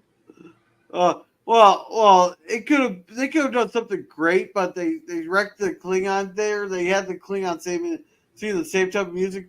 When they brought the Klingons on, either they should have been doing Klingon opera. Hey, Pop, I think Gorilla needs a timeout for that. Right. Then fighting words, Gorilla. Yeah, but then Pop would have to read the chat. Well, after none of these amarettos, I may not be able to. Yeah. Oh, Greg says, great episode, Kegel. And Christine says, we reach. Okay. Scott was the only person who spoke Spock, who supported Spock in his first command. Was he? I thought Uhura supported him too. I have to admit, I've watched. Wait, are you guys talking about where he had to take over command of the Enterprise on a certain episode, or? No, it's Galileo 7, referring Oh, to Scotty's got it. continued support Yes, compared to all the others that were griping at him so much. especially Bones. Well, Not and that so much. other officer, Right, the guy who talk went on to the guy who went on to be in Land of the Giants. It actually was not so much Bones in that episode. yeah, Pop. it was mean- the Land of the Giants guy, like Pop said. He was like, "I'm not taking any more from this machine," or words to that effect. I'm like, Yeah. dude. It was basically like the lesser officers that were totally outranked, and there's no Yeah. way they should have ever talked to Spock like that. But it Right. made good drama, which Right, is it was why good for they drama. Right. get rid of that way, right? The But, old I mean- conflict. Scotty was very supportive. Even McCoy, at some points, I think one of the underlings said something rude about Spock to McCoy, and he's like, no, that's not right. I can't remember what he said, but he came back at him. He's like, no, you can't say that about Mr. Spock, which was amazing for McCoy to actually stick up for Spock for a change, but he did. Well, ultimately, he always does. Yeah. It was a damn good episode, though. I agree with that. Yeah. Plus, it shows that Spock and McCoy truly care for each other, or at least McCoy does. Oh, Yes. It's all through the run. That's one of the running things through the entire series is the subplot of the Spock and McCoy interaction and friendship. It's like they're like frenemies, right? Basically, which is awesome. Pardon me, but can we fly through these chats so we can get back to my wonderful pictures? Good idea. Thank Yeah. you. Yeah, let's get Gorilla the chat master going. Scurvy says, I have to admit, I've watched very few TOS episodes of Nor TNG, but I've seen all of DS9, Voyager, and Enterprise. Hey, Lemon, Oh, you got to watch TOS. You got to watch Give TOS. it a try. Yeah, give it a try. You got to watch it. It's so good, Lemon. Gotta And, watch TOS. Gotta watch TOS. It's like a mantra. Yeah. I'll be hanging out at the airport soon. Handing Right. out banned pamphlets going, watch TOS. Lemon, it's like watching Star Trek without all the bad subplots. no, left my spot. Okay. Well, Greg says, Doomsday Machine, Scurvy. And Yep. LDG says, shake it like a Polaroid. What's a Polaroid? Hey, Pickles, what's a Polaroid? I totally get that joke. And Yep. if you don't get it, you probably were It's not an old- born. You That's- probably It's an weren't old- alive 40 years ago. It's an old, right? Yeah. It's an old format, a camera that it would shoot pictures, and they would eject, and they were black, and the chemical was built into it, the exposing chemicals. Yeah. And what would happen is you would shake it, and I remember there was even a version that you would stick under your armpit, where you would shake it for it to develop, because all the develop chemicals, they were all built into the frame. Yeah. And then after about a minute or two, you would peel the top layer off Pop and you'd get the picture. Yeah. Yeah. I used to have a Polaroid camera, actually. Oh, my God. I'm so old. Yeah, other Greg says, mic drop. Christine says, Scurvy, you are missing out not watching the TOS or TNG episodes into. In our opinion. I agree, Christine. Yeah. Wes Cagle says, other Greg, that's because Scotty is British through and through. He follows orders no matter who is giving them. British? No, Scottish is actually Scottish, and I don't think Scottish people would like to be called British. But he's actually a Canadian that was born in Vancouver, like 400 miles from where I live. So he's a Canadian. But not in the show. Oh, no, he's a Scotsman in the show. In the show, he's a I love Scotsman Scotty. through and through. All He's right. my favorite Scotsman that was born in Canada. Let's put it that way. All There right, you go. Other Greg, so is that the TOS episode to check out? Doomsday. Amok time. Check Yeah. out Mirror too if you want to see an awesome episode. No, you guys are all wrong. You gotta make sure that Scurvy checks out The Children Shall Lead and No The way. Lady Enid and Miri. Forget it, man. Oh my good lord! Yeah, that's gonna be. Gorilla, you are a cruel man. You know that. Let me compensate by mentioning my top favorite TOS episode, and that is Balance of Terror. That's Yes, a good one yes. too. That's in my upper echelon tracks for sure. It's going to Hey, be how tough about for the me. way to Eden? Lemon should watch that one too, right? Yeah, that's going to be tough when Jill gets to it. I'm not a fan. Hey, that's because you guys are all watching it and looking at it all the wrong way. You know how much pleasure I have had by putting the songs from Way to Eden on speakers on repeat just to annoy the living shit out of my coworkers. Oh, You are a nasty man, Gorilla. don't be surprised if you walk into a booby trap one of these days. I would not Well, make my worst enemies watch Way to Eden over and over again. Okay, let's get through Well, these I chats. can't say on YouTube what my coworker. Let's see. Let's get back to the CDs here. All right, so Christine says I will use the word hate when it comes to clickbait. True Kegel, and Gus Kegel says Keith Richards is leaving his body. Oh, that's great. Isn't he already science fiction? Like seriously? Yeah, pretty much. He defies All right. time. He All right, defies screw it. reality, that's for sure. All right, Scurvy says I have tried with TNG and couldn't get into it, but I haven't seen much of TOS and all of it. Scurvy, check out the Inner Light and Best of Both, Q-Who and Wait. Best of Both Worlds. You better make it clear that you're talking about TNG, not TOS. That's Yeah, TNG. you know it's TNG. Yeah, I because would it's a I TNG really question. would I would really recommend, Lemon, that you go back to the original source and watch the Yeah, the start with original TOS series. first. Start with TOS first. Don't Yeah. worry You know, about just TNG go right with now. TOS. Like, I mean, not every. Keep in mind, not every episode early on is brilliant, but if you go with episodes like Where No Man Has Gone Before or Naked Time, and there's a lot of really classic ones, and give it a chance because mostly I'd say 95% of season one is pretty awesome. It's very solid. So watch the whole season one, Lemon, and if you don't like that, well, then you don't like it, right?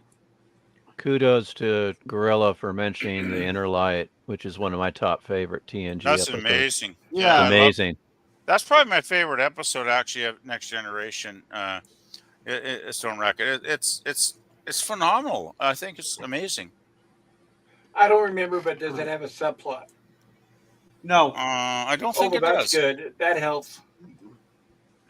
All right, so Christine says it's a good one for sure. There is also the Charlie X episode you will probably get a lot out of, and a few with kids. I gotta say, Charlie's slap on was it Yeoman Rand's answer Rand. was a 10 out of 10. Well, I gotta say, Yeoman Rand. The sad thing was Grace Lee Whitney was pretty beautiful, but she only lasted for what, like maybe 10 episodes, and Yeah, but well, honestly, that's when good. you guys are mentioning bad episodes, I think you're going to confuse London.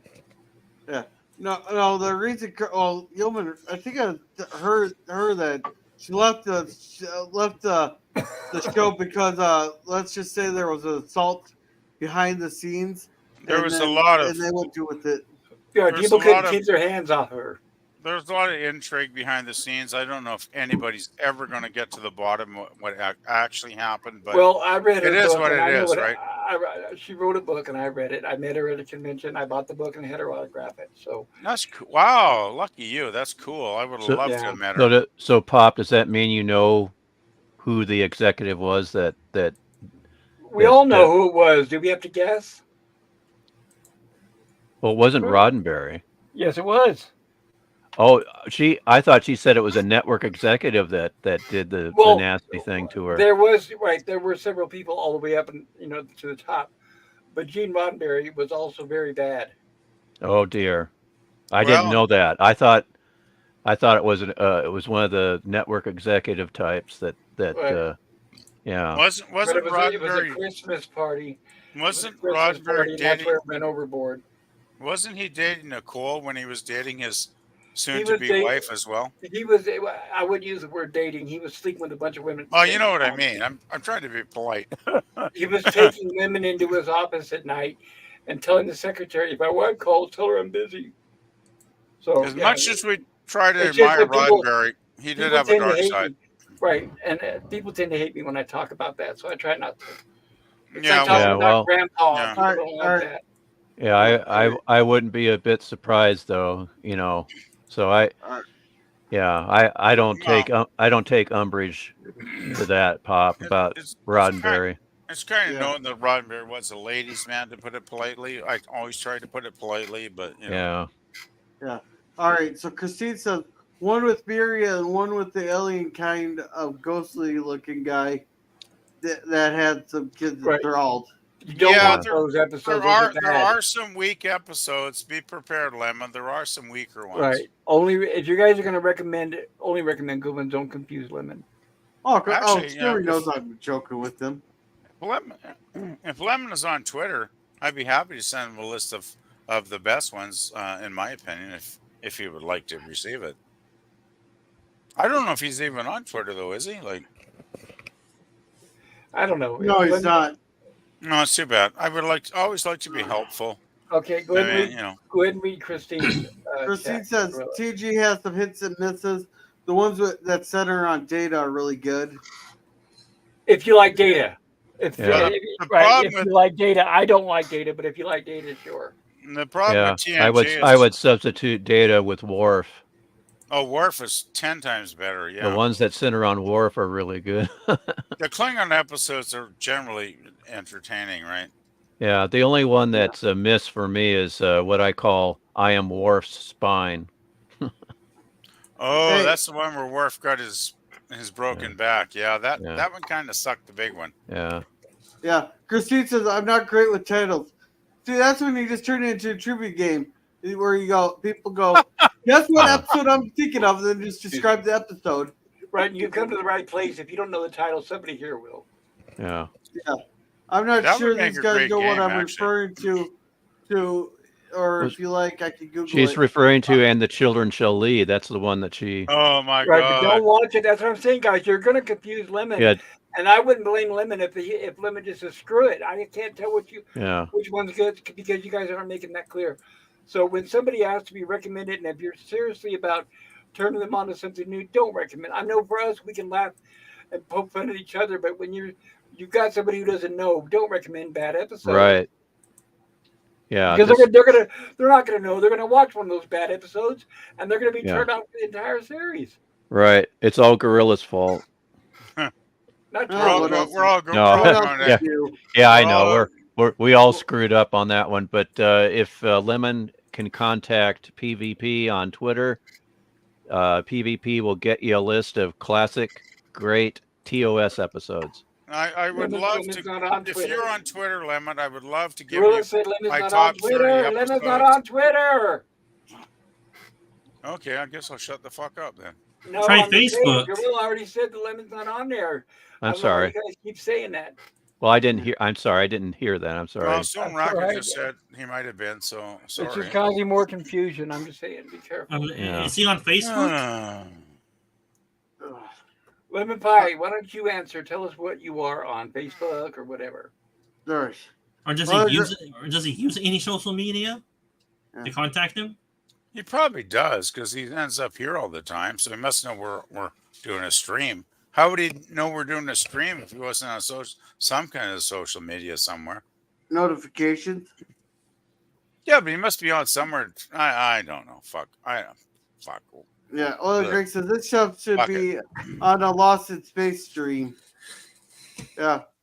We are aware. Yeah. And, So, this Greg is- says, I think it's up to Pop. I thought this was an open forum. It is.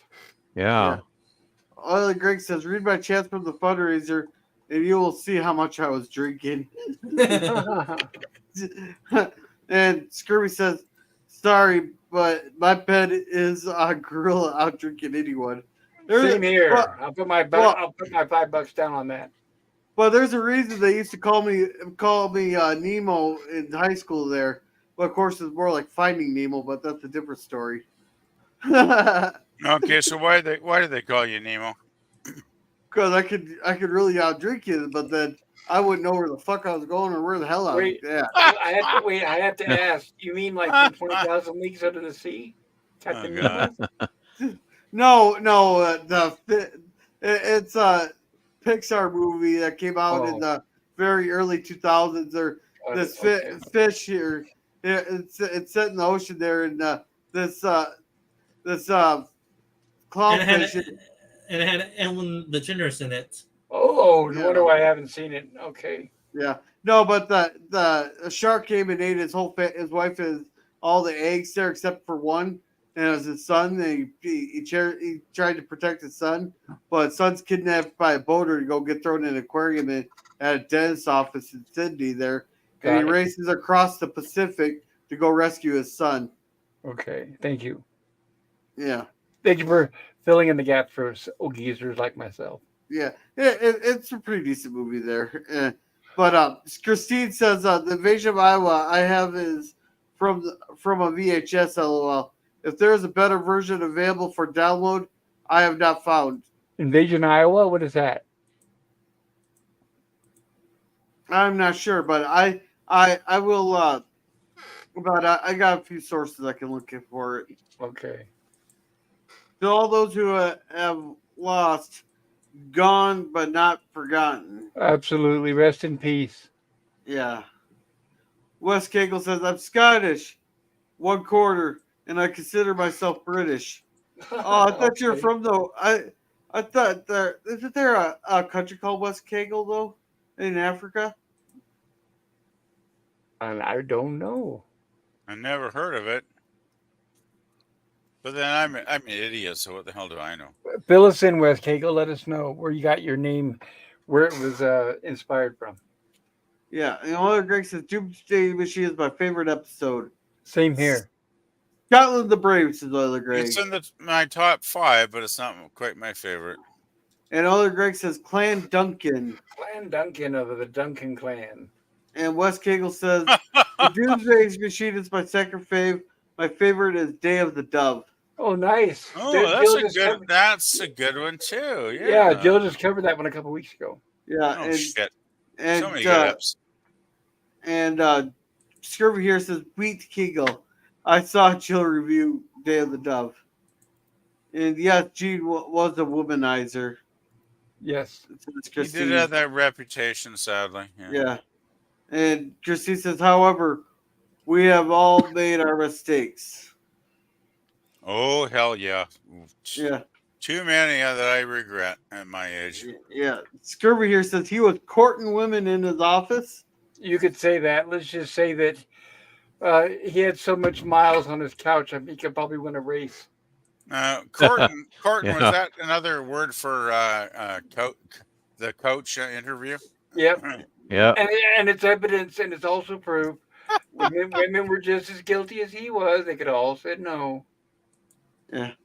Well, Christine Go says, good and subjective. It is what it is. Need not darken. Trek in general, yes, everyone is flawed. Yep, Christine nobody's says, I loved all of them, really, but most people like Data. Worf is awesome, in my opinion. Any of them exploring their human side. Yeah. And Oiler Greg says, yes, we hear that Rodberry story every time his name is mentioned around here. And Christine says, I determined what I think is bad and good. What I watch. Regarding what I watch. Yeah. And Oiler Greg says, it was very clear, Scurvy. Doomsday Machine is what you need, what you should watch. And Scurvy says, that's good. I picked up some episode titles: Doomsday Machine, Mirror Mirror for TOS, Inner Light for TNG.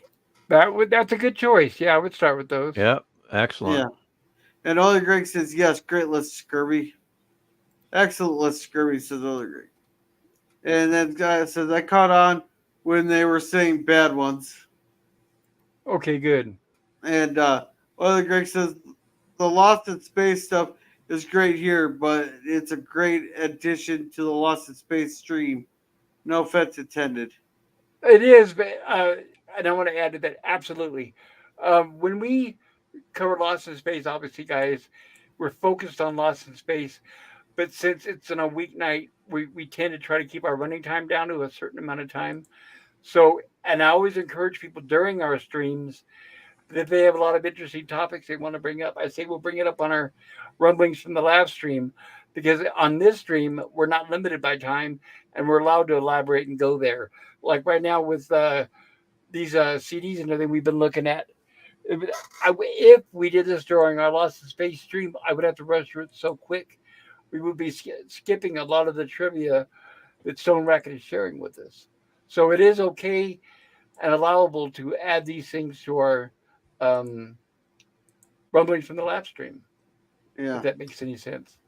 Yep. And Scurry says, "Oh, my back, the back for TG." And William Shatner went to Riverside and made a fake movie called Invasion Iowa that aired on Spike TV. Okay. Oh, okay. And Christine says, see, I'm not fond of Doomsday Machine, LOL. To each their own. That's why I give a variety of example. Cool. And welcome back, PvP. I guess we lost him. Oops. Sorry, Gorilla. It's that wrong button I clicked on, a phenomenon once again, like many of us do. Yeah, Called it Studio? happens. Called Leaf Studio. Yeah. I was looking so much to try and find a website that basically just simply lists all 29 episodes of season 1 for Lemon to watch on TOS. And do you think I could find it anywhere? It's like, nope. Oh, I can get you. I can easy list there. Right Well, on the the thing Google is, thing. so many lists have the writers and the directors and all the production budget and all tons of crap that I don't want to, bog Lemon down with, right? I just No. want the simple episode titles, Oh. that's all, right? I just put Star Trek TOS season one episodes, and I'll have just the whole list right there. You don't even have to click on the website. Well, if you want to post it somewhere, You can put it in the main chat. yeah, just post it so Lemon can copy and paste it. Like, that'd be awesome, man. Yeah, and there might be somebody listening in the chat who's interested in as well. So yeah, I'd say put it in the main chat. Well, I'd Does have it- to. It's not a website there. It's just when you Google search it, TOS season one episodes. It's already. It just pops it up like already what extracted from some. I Weird. see where it's extracted from. Gotcha. I didn't see that. Yeah, it's already extracted for you. Hmm. And then Scurvy says, Christine, what's your favorite TNG? That's a good question. And welcome Taylor Swift. He's giving us those turquoise waving hands. Hello. I just want to recommend the best ones for Lemon, because if he's never seen TOS, I think he's in for an amazing joyride, because so much of TOS is fantastically fun. All right. Like, I envy you, Lemon. I saw this crap I saw this crap like 40-something years ago. Even though I love it, I can watch it 100 times and it's still good. Yeah. And Scurvy says the one where Stone Racket said Worf pulled his back gardening. What's it called? Well, he didn't pull his back gardening. He broke his back from some barrels falling on top of from a really high shelf. What's the name of the episode? Just give me 15 seconds here. I'm thinking of Worf doing gardening now, and it's quite a weird scene. I'm thinking. Yeah, I didn't say anything about gardening. I don't know where Lemon Pie is getting that from. Can you imagine Worf gardening? I said Lemon Pie might be joking. Ethics. Well, it's a pretty bad joke. Scurvy. I'd love to see Worf gardening. All right, Scurvy. The episode is called Ethics. Thank you, Gorilla. That was a good episode, actually, because Worf did have to make some major decisions on that one. Yeah. Christine says, I'm not good at picking faves because I love them all so much, but it's easier to pick those are not my fave. Yeah, okay, that's that true. makes sense. Yeah, I'll go with that, Christine. Yeah. Least favorite. Yeah. And Scurvy says, oh, I appreciate the recommendations. Don't sweat giving me the perfect list. And, but we want to help you, Lemon, because we're buddies. We want to help you, man. And Christine says, I really am not super critical when it comes to TV movies. It's all fiction, and I've been told so much to suspend my disbelief. I'm working on being more critical. Yeah, Scurvy says Okay. I was being funny about the gardening thing, but seriously about asking. Oh, okay, ethics, thanks. And then Christine says, I am one of those Trek fans that just loves all the Trek. I put them on the playlist so I can watch them over and over. Oh, Okay, very cool. Yeah. yeah. Nice. That's good. Speaking of I Lost, started that. speaking of Lost in Space, have any of you seen the more modern version, the more modern movie of Lost in Space? Oh God, 1998 I hate that version. movie. Except for the 98 version, right? Oh, that was horrible. Yeah, Yeah, I think well, most of us have seen it, so Dan. Yeah, yeah. I saw it, and I wish I hadn't. So you guys hate it, or was it just a bad movie with a bad adaptation? Well, I I'll put just it think this way: it was written and produced by Kiva Goldsman. Does that answer your question? I just think it was a bad movie. Like I hated the design of the robot, and I didn't find the story interesting. And it's like, yeah, it did not. Let's put it this way: it didn't do it for me. Is what I I mean to would say. say my opinion would be god awful. Well, that's a simple way to say it. Um, Yeah, uh, it's Yeah, I was trying to be a little bit more diplomatic, it's but it's I would go with what Pop says it sucked pretty about bad. it. And but one thing, uh, I have kind of a love-hate relationship with that movie because there's certain things in it that they did absolutely right that's superior to the original show. And Ooh. and I'll be real specific. Uh, how Smith gets on the ship and how he gets stranded on the ship is superior in the movie. okay. Also, Judy in this movie is the ship's doctor, and so that makes her more of a crucial member of the crew. And also with the emergency event that happens in the movie where Dr. Smith comes to the rescue. In the original series, he helps Don and Maureen, right? Coming out of freeze. Isn't both of them? He helps both of them. Yeah, he's got like a little thing that he pulls out of his Yeah, ring and he and so attaches. he Yeah. he helps out there, but in the movie, it's a more critical emergency, uh, and it's Judy that's in danger. Their doctor for the crew, and here Smith comes to the rescue there and saves her life.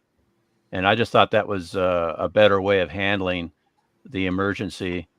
But other than that, I can't recommend the movie because the casting leaves a lot to be desired. Gary Oldman is the best thing about it. He does a good Yes. Dr. Smith. Uh, the the design of the Jupiter 2 is incredibly huge.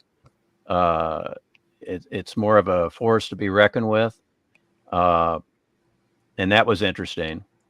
But I really that's all I really can say about that's positive. now continue on to the next thing. Have any of you seen any of the new Lost in Space, a TV I show? watched the I watched the first season and the first few episodes of the second, and I couldn't contain myself. I got so upset. I didn't want to torture myself any longer. Well, I found the third season of that TV show actually pretty good. The third season was pretty good. That's fine. I heard just the opposite. I heard the third season it goes off the rails, but yeah, I only watched the first season, and that was enough to make me vomit. I never watched any of it because I heard such negative reports about the show that I just thought, I love the original series. I don't need to see anything that's going to contaminate my thoughts about Lost in Space because I just heard, the new series was just basically crap. So I Yeah. never bothered Yeah. with it. Yeah, I Yeah. wish I had never watched it, but it nothing will tarnish how I feel about the original series. Oh, the Same original here. series, 60 series is gold, right? It's Even if gold. it's goofy a lot of the times. Like Yep. my least favorite is season 2, which we're doing now because I think it definitely was suffering from the Batman effect, so to speak. But even then, there were some really great episodes even in season 2. So is it okay we finish up my pictures? that would be awesome, actually. Please, yeah. Okay, the little trivia thing with disc 11, it's Castles in Space. That's a 3rd season episode, and it doesn't list every track, but does anyone remember the musical interlude from that episode? Oh God, it's been so long since that was. Yeah, that I haven't seen it in decades. Yeah, that's I actually posted a video on my private chat with Jill on Discord, and I said this is a little highlight from the 3rd season, and it's a little preview of things to come. Good things to come in the upcoming episodes, and it was both Billy Mooney and Marta Kristen singing "Sloop John B." That's cool. And it's from the Castles in Space episode, and that track is included. That wasn't a Penny episode, was it? That part I don't remember. I do remember though there were a number of Penny episodes. I think there's a few in season 3. Yeah, we got Jackson Gillis back writing some, and he was always, for whatever reason, fixated on Penny's character. And I think he wrote some of the best episodes. It might concern her a little bit, but I don't remember that aspect. And this is the booklet that comes with the CD set. That's the cover. I do love those silver suits. That's one of my favorite pictures. But look at the rope. Look at the robot. Look at the robot. Made for black and white. Yeah, obviously, yeah. Yeah, it's like no color at all. But I love the B9. Right, this was taken during the Reluctant Stowaway. I think the B9 is the coolest robot of all time, at least for me. I love him. This is probably one of my favorite cast pictures. It is great, actually. I mean, it's got them all. They're all smiling. They're all happy. Except for Smith. Oh, he's the bad guy. Oh, Smith is a dick, so he shouldn't be smiling. Yeah. I remember these are the suits that made it very difficult for them to sit down. Oh, they hated these. I remember they hated the hell out of these fucking silver suits. Yeah. It's like, but at the time, that was space age for NASA. That is an awesome photo, though. I gotta say, that is probably one of the greatest photos of the entire cast I've ever seen. Because, just think, back in the '60s, they were all happy and young. You guys, alive. You guys remember Viewmasters? I had the Lost in Space Viewmasters. Yeah, isn't this the cover of the Viewmaster? I can't remember. Yeah. I mean, my memory doesn't go back that many decades. Yeah. Now, in the previous stream, or a couple different streams, I've talked about my dad getting a color TV in '66. Right. You're lucky, man. I didn't complete that story. That TV went out after about 3.5 years. Really? But this is what my dad got to replace it in 1970. Oh yes. Yeah. That's I love those. Yeah, a console, stereo, phonograph on the left side. Yep. And then the AM FM radio and the detail controls on the right. They had some big speakers, some great sound. Yeah, and this is 25-inch screen. This is the turntable. Oh, that's cool. On the left side of the console. And this is the right side. This is the AM FM radio and different controls. Space age. Yeah. And then and this bottom panel is where you tune the channels and other video features. And this is what it looks like opened up. Jeez, it looks like the transporter on Star Trek. There you go. Get Scotty over here. Yeah. Well, and is it? And last but not least, this is all these pictures of the TV my younger brother took just today, and sent them to me in time for the live stream. And cool. One last one. Here's the remote.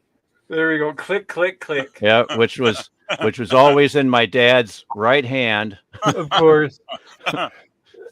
Well, anyway, that is so cool. At least he had a remote instead of you kids, right?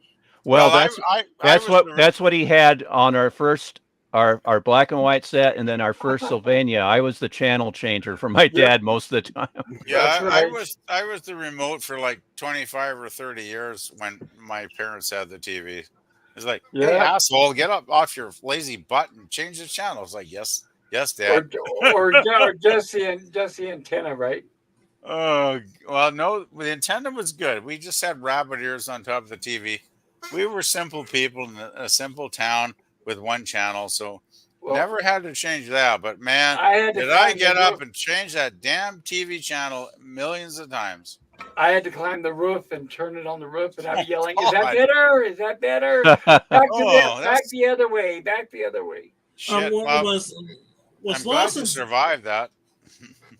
was Lost in Space? Did Lost in Space originally air in black and white, or did it It air was in black color? and white. Black and First white season. for its first season. First Right, season was black and white. Then it went Right, to color in '66. 1965. A lot of shows at the time premiered in '65. They had the first season in black and white, and then they were in color in '66. It's like Yeah, first in the season fall Man of from Uncle. It was '66. black and white, right? Yeah, in the fall of '66, all three networks went full color in their prime time lineup. Yeah, Yes. pretty much all the shows went color in '66 because color was the new rage. You know, Yeah. Oh yeah, we they gotta made a big sell that- those hoopla about TVs. it. And It that's was when all my the- dad. That's when my dad got our first color TV. Lucky Was you. was in time I for can't. the color I'm season. so envious of you, Stone Racket, because I didn't get to see color until 1973. You are lucky, man. Yeah, Yeah, darn well, lucky. like that console you showed. In today's day and age, that thing would be almost $1,000. You'd have to mortgage your future to get that TV now. Yeah. Back then, Yeah, that's gorgeous. yeah, it's just a gorgeous piece of furniture, and it was one Oh. of those. It was one of those early transistor televisions that kept the circuitry warm for an instant on. Oh, really? You didn't have to wait for it Yeah. to warm up? Yeah, it didn't Oh. have to. It just instantly popped on. But the Wow. thing is, we were darn lucky that this didn't burn our house down Yeah, because it's because all one the of time. one of the circuit boards, our Holy TV crap. went out, and the TV repairman came out, and my dad was gone that week because it was a weekday, and he was on the road all week. But I was kind of the man of the house at that time when Dean Aitchison was out repairing our TV, and he showed me the circuit board, and it literally had a hole burnt into it. Holy Jeez. shit. And it's like, we were lucky. I mean, by the grace of God, it could have burned our whole house down. Holy crap. Yeah, when you, But yeah, that when was the drawback of this particular set, was that it had that feature that kept the circuitry warm, but when it went out, it could be a fire hazard. So but maybe when not you maybe think not of a good thing in hindsight. Yeah. Yeah. but when you think Wow. of the power, the immense power those things use with the vacuum tubes and everything. But yeah, this was transistor. No vacuum tubes here. Oh, none But, at all. Okay, interesting. No, yeah, it was this instant on feature, Yeah, I that, remember that. and that how that in the early days, how that was accomplished was literally keeping the circuitry warm with Yes. with a heating element, and so Right, Maybe and the heating element was a bad idea, perhaps. right. Right. And to explain to the younger audience what we're talking about is before this, when you turned on your TV, it would take a minute or two for it to warm up before the Yep. picture would actually come on. Yep. Seriously, looking at this though, can you? Is there any way we can actually possibly describe this to younger people? Looking at this, they're like, what the fuck am I looking So the only at? so the only tube was the vacuum tube for the TV Well, The picture tube. or picture tube, right? Yeah. uh, Right. I didn't get a color TV until '73. My parents bought like a $1,200 Quasar, which is very similar to this. I think the speakers are smaller, but it was like a 25-inch screen. I think was the standard back in the day, Yeah. and it was a fantastic. I mean, let's put it this way: I mean, finally, we're getting to watch Star Trek in color and all those great shows in color was like, wow, it's like seeing them all again for the first time, which was awesome. But yeah, it's like, man, it was just like a phenomenal thing back in those days to get a color TV, right? You know, it totally was right, like And they were immensely Stone heavy. Racket. It was just it changed your life. Let's put it that way. Yeah, they were heavy. I'm not no, no, it's not the furniture. The furniture is great, but I'm talking about the experience of finally seeing your favorite shows in color. It was life Yeah. changing. Life It was changing. great finally seeing Batman in color because the Oh the crap! first season was I had a black and white TV, and it wasn't until the second season that started in '66, of the fall of '66, I should say, Oh finally got god! to see Batman in color, and of course all those graphics, Zap and Pow, Oh, bam! Yeah, yeah, yeah. jukebox Technicolor. Like Batman. Oh man, I remember that show. Oh god, I used to watch that. I think we got in syndication on my channel, but I used to watch it like it would come on in the afternoon around 4:30. A lot of like Monday through Friday, and of course, being a kid, I would just park my little butt down in front of the TV and go out. I'd watch Batman for 30 minutes, and I love that show so much. Even now, I think it's super campy, but I still kind of have a fond love of it, that silly show.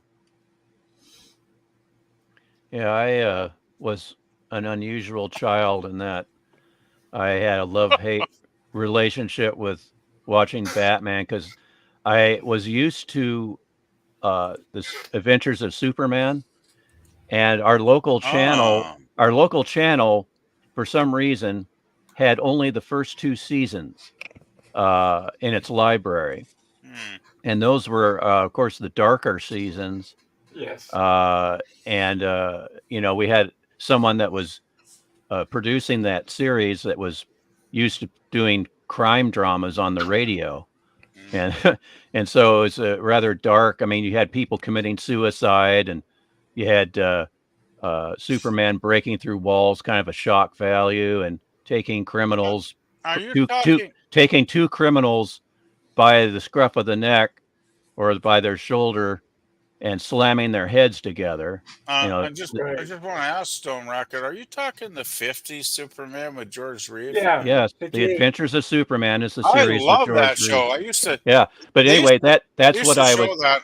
I That used was to record Yeah. that. Can Yeah. I finish, please? Can I finish? Go first. Yeah, that because of that series, when Batman came along, it was done for laughs, and I was like, no, it should be serious like Superman. But the thing that kept bringing me back was, of course, the fantastic color, and also that car. I just love the Batmobile, Oh, that and was the awesome. Batcave was just awesome. Oh, it was a great looking show. And the actors playing the main four villains were just wonderful. I My agree. thing was they got a lot of great guest stars too, that like Uh-huh. Vincent Price and people that just demanded to be on the show because it was so popular, right? Was Carol Yeah. Clink on that show too? Werner Klemperer. Was he on that show as well?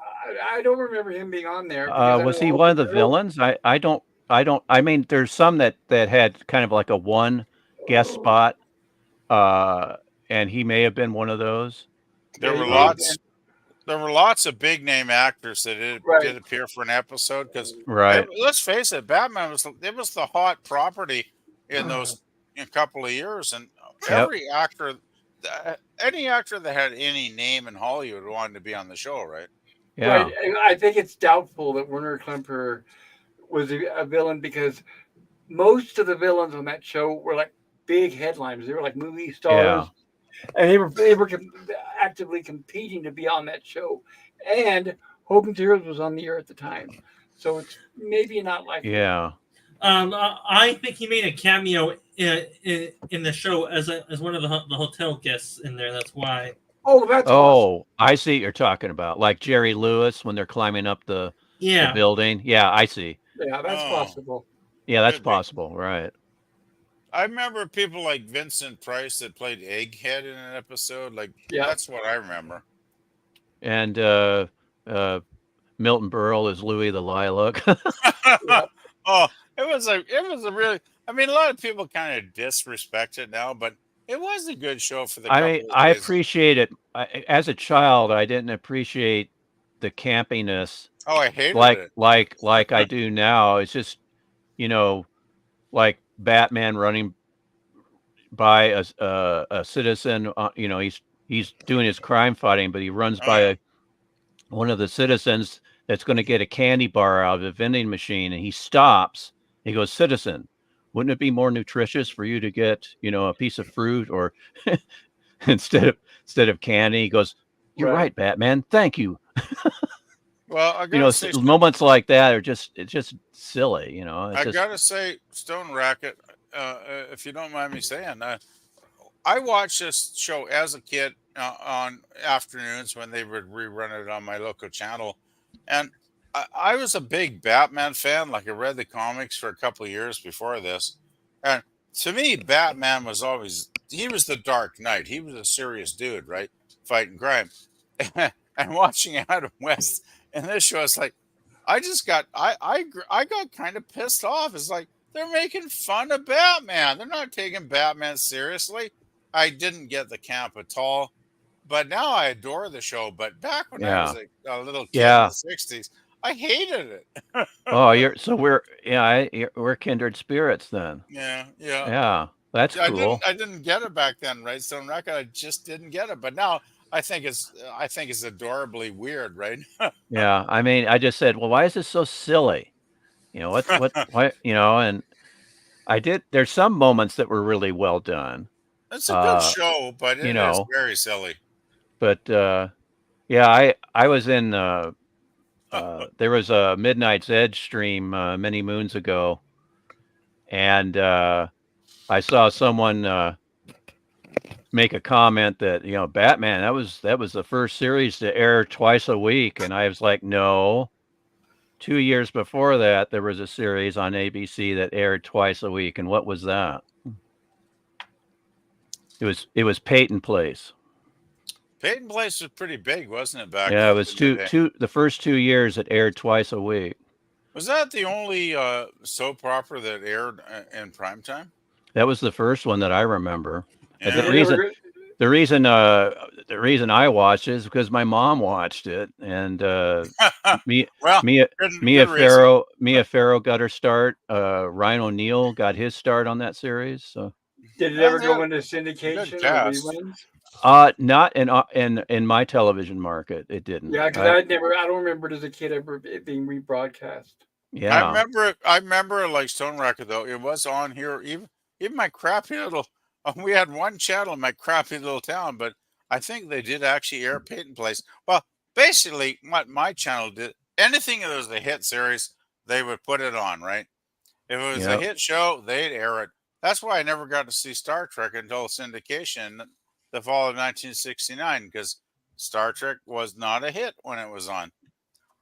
So How are we doing you know, with the go chat, figure. Gorilla?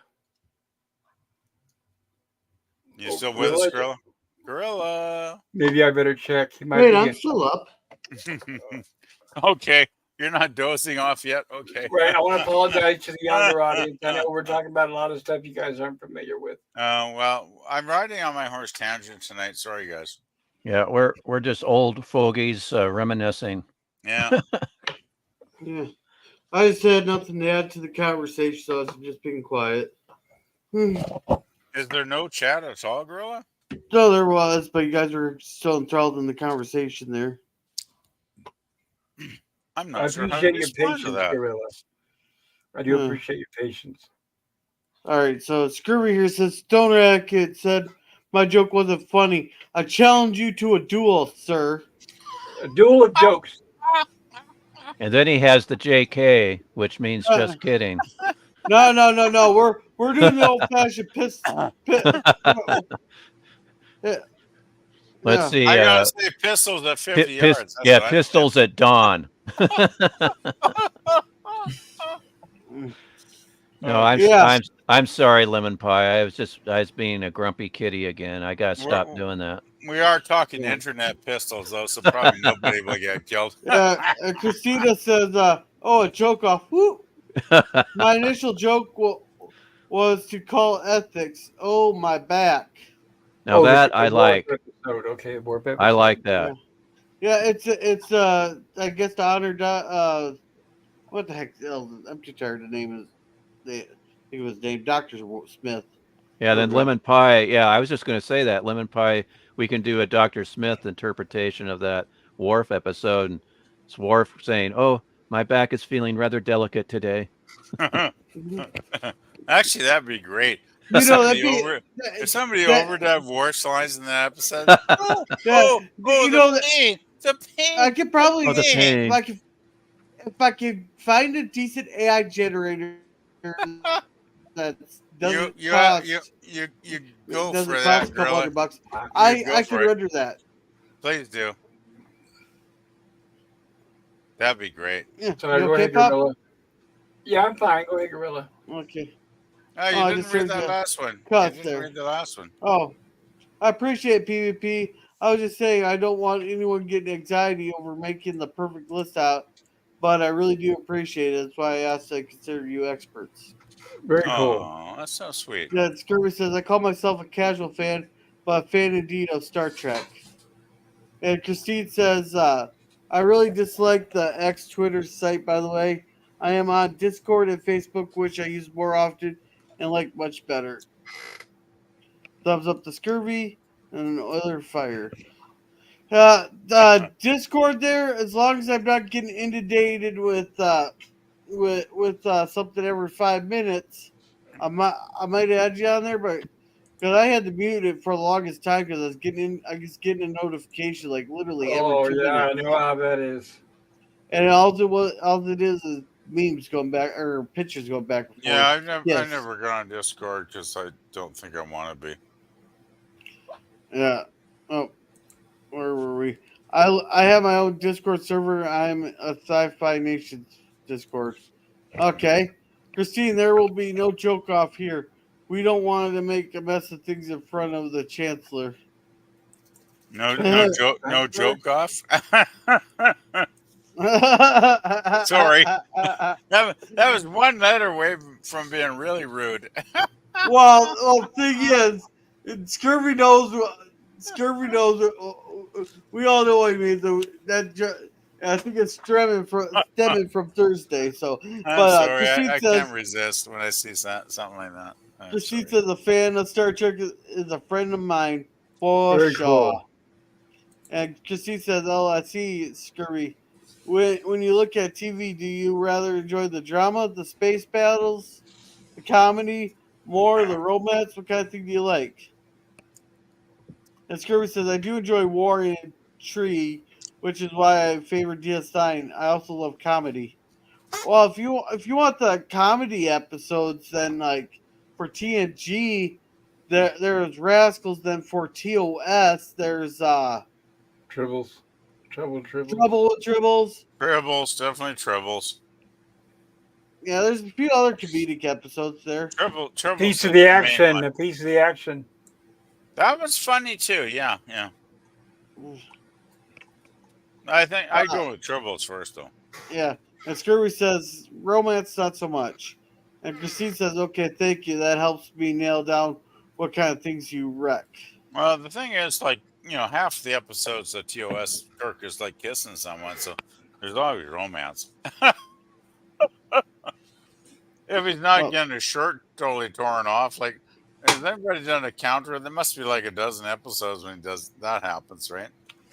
He must have been Gene's insert. Oh God, All right. yeah, I think Gene must have used him as like a surrogate character in the show. How are you doing, Daniel? We haven't heard much from you. Are you okay?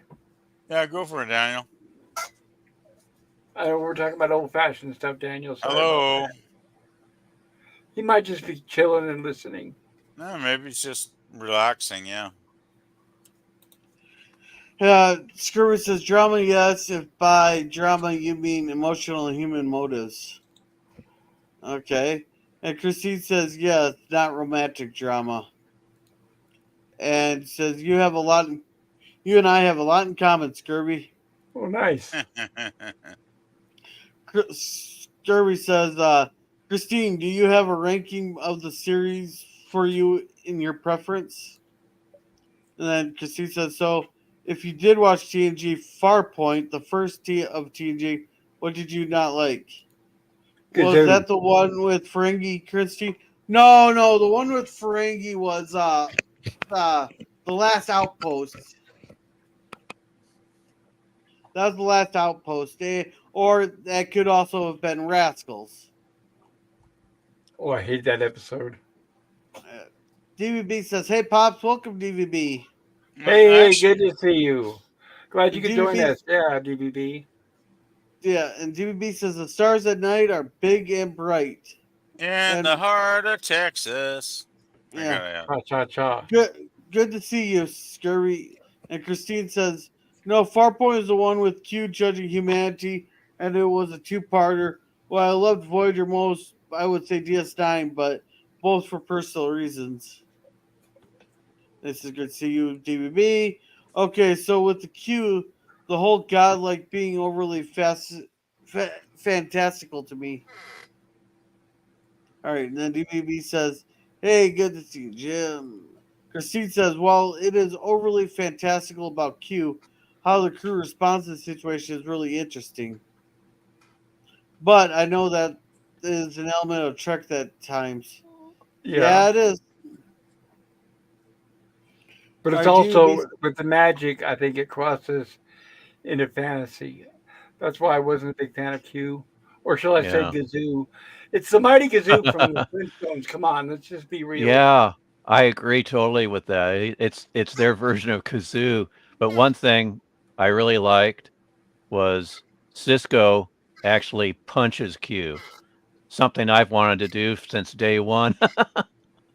I'm not the cod. That's right. Well, oh, so DBB says, you're talking about a Batman radio show? Nope.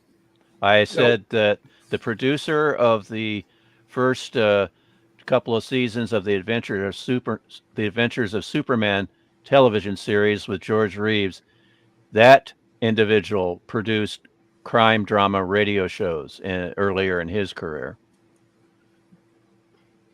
Also, I I, saw interviews where a lot of the people who were guest stars on that show were out of work actors, and they did that like kind of charity to give them all a job. oh, okay. Yeah.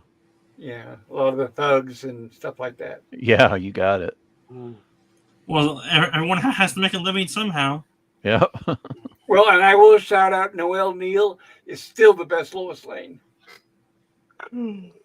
Yep. And she actually is the very, very first Lois Lane. Actually, no, Right. the first one. Uh, like my, Nope, nope, nope. I have to call you out on that one. I'm talking about No, Superman and the Mole Men. no, Are you talking no. about Superman with Kirk Allen, right? Yeah, you got it. She was the Lois Lane with Oh, Kirk okay, Allen that's in the right. serials. That's right. Thank But you. but you what you're thinking about is Phyllis Coates. Yes, Was Phyllis Coates. yeah.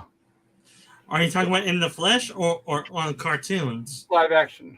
Live action, yeah. So in Phyllis the Coates flesh, was yeah, Noel Neal was the first Lois Lane in the Columbia Superman serials that were shown chapter by chapter in the cinemas. And that was And cool then because that was back when yeah, Superman would say, and this is a job for Superman. yeah. His voice would get deep as he changed. Yeah. And they used animation to show him flying. It was a cartoon when he was flying. Yeah, so when he flew it was a cartoon. who was the Lois in the early '50s show? Like, Phyllis Coates was the first Lois Lane and the television series, and then Noel Nell took over. Right. Phyllis Coates only did the any, first season. Right. anybody know why they changed actresses? Like, I've heard some stuff Phyllis that Coates wasn't. left. Phyllis Coates left the series.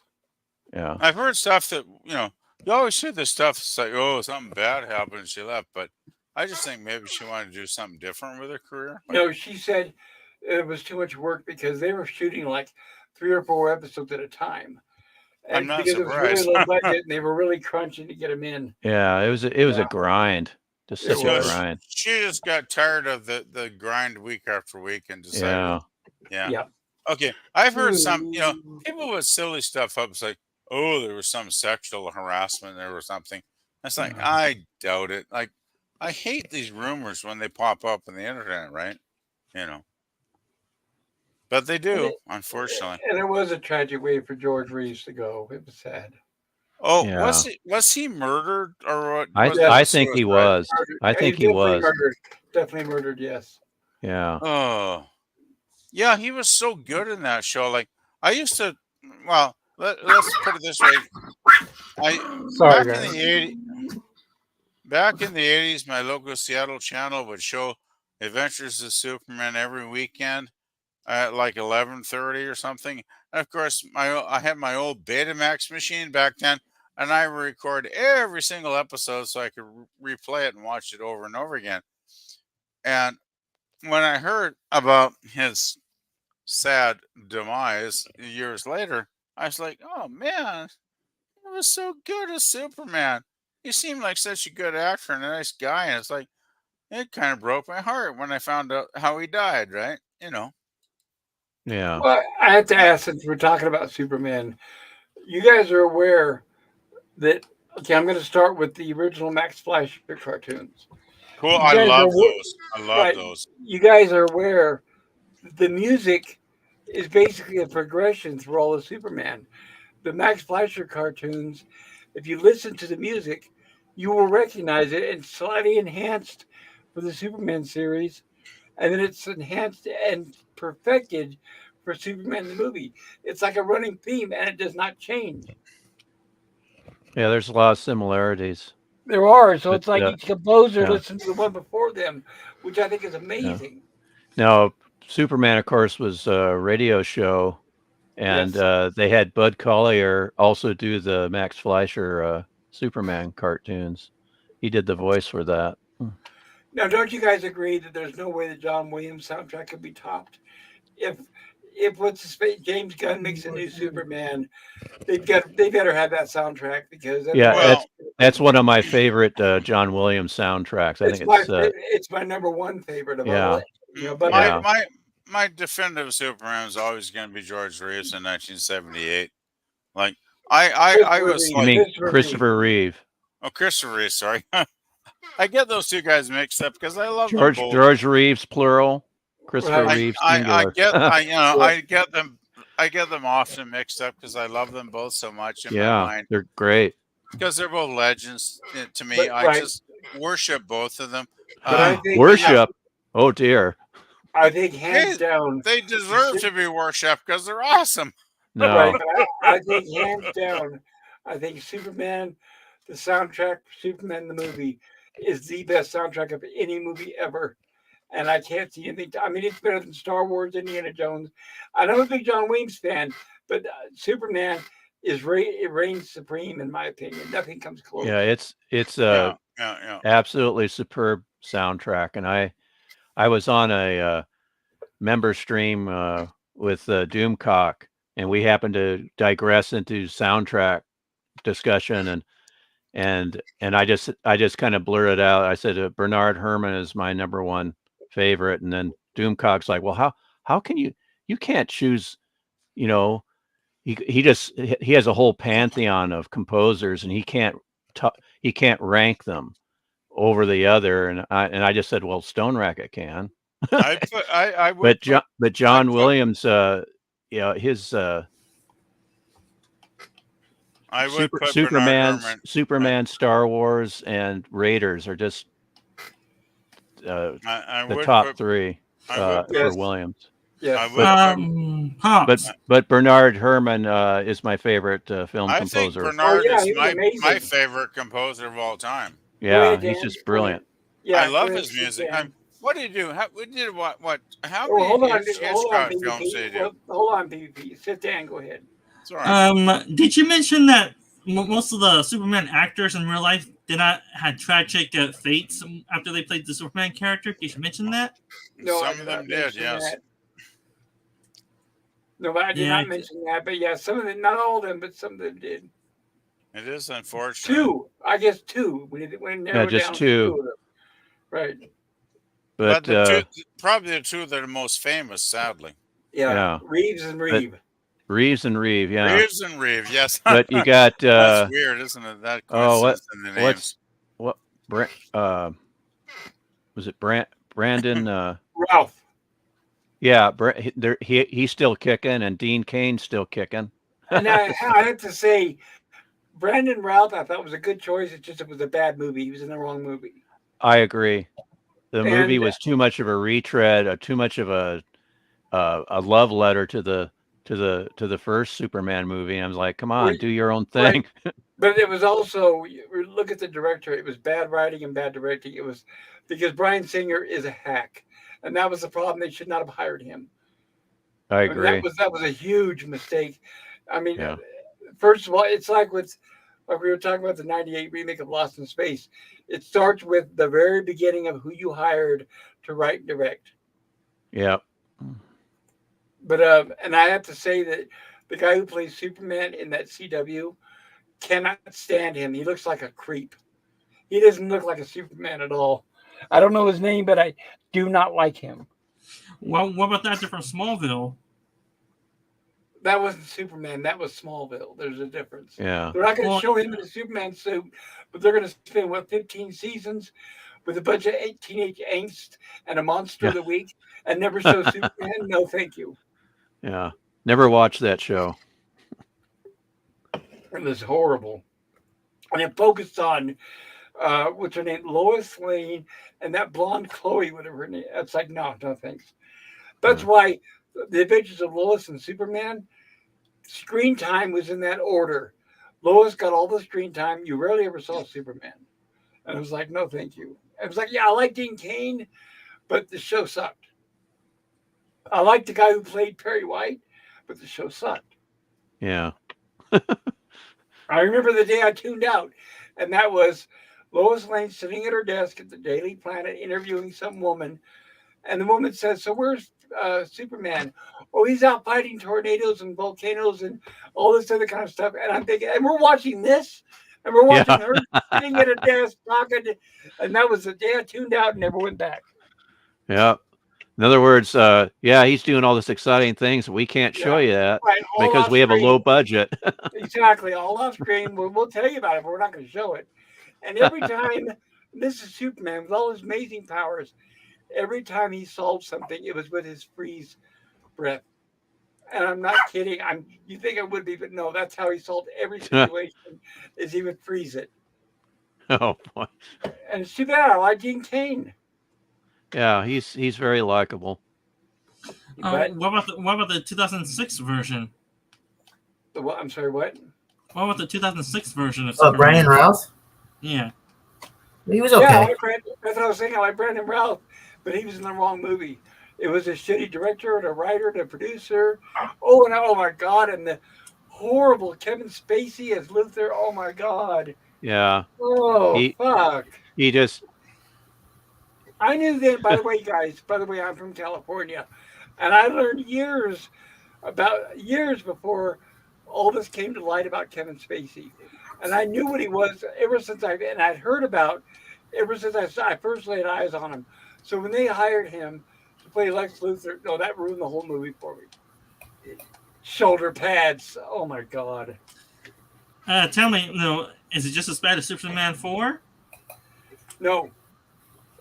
No. Wait. Yes, it's worse than Superman 4. It's worse than all the Christopher Reeve movies. PvP, what's your opinion? PvP, go for it. Is he still Daniel? Daniel's a superhero fan. Yeah. You know what? At the time when I watched Superman Returns in 2006, I was watching Smallville. And Tom Welling was the superior Superman to Brandon Routh. I know he wasn't Superman yet, but he was going to be. When? The show was on the air? Yeah, Smallville was on the air in 2006. No, I'm saying when was he supposed to be Superman? Were they going to wait for the show to go off the air? That's what I can Oh, never yeah, figure out. I know. Like at the end of the show, he became Superman. We didn't even see him in the suit, which was Yeah, a it's like waste. exactly. What's the point? Yeah.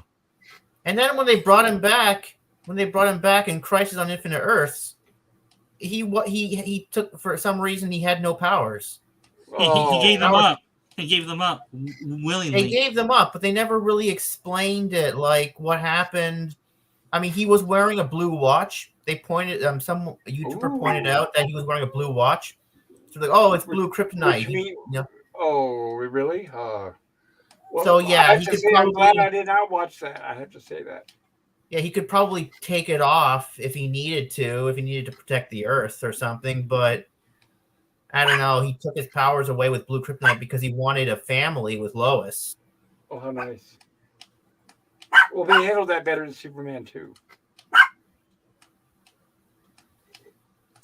Or how about Yeah, in most people how don't know about that this. how about that shitty Man of Steel? They didn't handle it at all. The They 2013 one. Well, the one where he's having sex with Lois, and by the way, my mind exploded when I saw him take off his clothes and get in the bathtub with her. I'm like, that's not Clark Kent. That is not Superman. Oh yeah, that was He would never Batman v fucking do Superman. that. God, Yeah, I Batman hate v that fucking movie. Yeah. Well, whichever movie it was, I hated those. Damn you, JJ, whatever the hell the director. And with Zack Snyder Yeah, That's that's Zack it. Snyder. and Josh Whedon, I think it was too. Wasn't it or not? Yeah. No, that I was can- the yeah, Justice right. League. Right, I use the name synonymously. They both suck. So yeah, you're right about that. But what does PvP have to say about Superman? Well, is he muted or is he still there? He says he has PvP, no voice, but he does. I have no voice, but yet I must scream. Well, look at the private chat. He's been having trouble with his headphones, but I don't know about his mic. Oh, is that what he's referring to? Well, no, PvP. Then you may have to use the chat to communicate with us. Then Well, I we noticed have to. in the private chat he says "fuck me." Oh, Make sure you don't turn on your camera. can you Oh, hear sorry, me go now? ahead. Yes, Gary, we yeah. hear yeah. you now, sir. Yes, we Okay. hear you now. Sometimes I turn my mic off and I forget, but you guys were all making so much interesting commentary. I thought, well, fuck, I don't need to say much. But Well, what's your for me, opinion the about what we were saying? 1978 Superman with Christopher Reeve will always be the definitive Superman. I just thought he was so good in that movie. Yes. I mean, there'd never be a better Superman. Let's face it. And, I agree. Maybe some people say, "Oh, the special effects, maybe some of them are cheesy," and it's like, well, maybe they Well, are no. now, but fuck me, it's such a perfect movie. Like when I saw that in the theater in '78, I was 20 years old, and I've been reading Superman comics for like at least 10 years before that as a kid, right? So I totally understood the Superman mythos, right? The mythology of my favorite hero. And when I watched that movie and they went to Krypton and they did the whole thing with the Krypton villains and the whole shebang, I was like, holy crap, they got this really, really right. It was Yeah, so good, right? Are yeah. you crying? Oh. Are you crying? I was probably almost crying because it was very emotional. Because how many times do you get to see your favorite hero Well, and I'm portrayed gonna say, in such a beautiful way? I am a fan of practical effects. When they filmed that scene with the Daily Planet and the skyscraper where Lois falls out of the helicopter, they shot that with that actor Christopher Reeve on wires on a crane, and actually shot in front of all the people down on the street. They would never do that again. See, that's what's missing from movies now, is you could tell when they would put the actor on a wires on a crane in a real surrounding. Now it's all CGI and it's zip here, zip there, zip land, zip fly. They don't show them actually flying. The and insurance enjoying companies flying never anymore. allow it now, would they, Pop? No. Well, they probably would. They just don't care anymore because they can say, "Oh, we can just use CGI now and green screen." No. I'm so glad we I have those always great saw that films as because I love that film so much. I mean, I know towards the end, some of the special effects, they get a little weak because of the budget or whatever. But I still Not, love that I movie don't so think much. so. I don't think this. I don't think the special effects wavered at all until we got to Superman 3. Well, I think some of this later special effects are a little weaker, but that's just my Later, yeah, opinion. that's what I'm saying. But Superman 1 and 2, no, they were top notch. I Uh, love Superman 2. A lot of people piss on Superman 2, but I thought it was a great action movie. Daniel, hot topics. Yep. Tell me, you weren't a fan of the DCEU when it got started with Man of Steel, were you? Or Not really.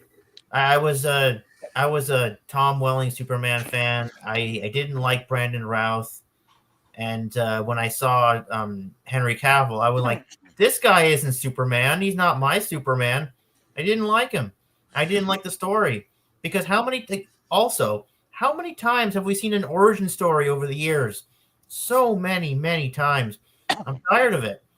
Well, And, Daniel, what I was leaning into was, do you think that the DCEU cinematic universe went too fast with Batman versus Superman? Then, like, should they have done a few more movies after Man of Steel to flesh out the universe, or do you think that was a good choice to go straight to Batman versus Superman? Yeah, at first I thought maybe they should have followed the MCU route and made a Batman movie and then a Wonder Woman movie, and then they could have done a Batman v Superman movie, but that would have taken too long.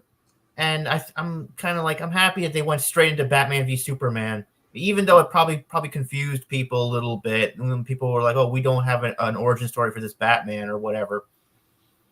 You know? For me, they went too fast for. I mean, if they went straight to after Superman, just do a Batman movie then to build up the two characters a little more. That way, now you get familiar with them. Then when they fight, which character you're rooting for in the movie then. Yeah. Hey guys, I'm getting tired here, so I'm gonna bow out before I fall asleep on the stream again. You guys all make fun of me for a week. When we hear your Well, snoring, thank you, Gorilla, for helping me out and for being here tonight. I appreciate it, buddy. And not a problem here. So, well, good night, Gorilla. All right, take care, Gorilla. Good night, Gorilla. all right, we'll see ya. And don't forget Mad Max 3 tomorrow. Max tomorrow, yeah. Beyond Thunderdome. Thanks for reminding me.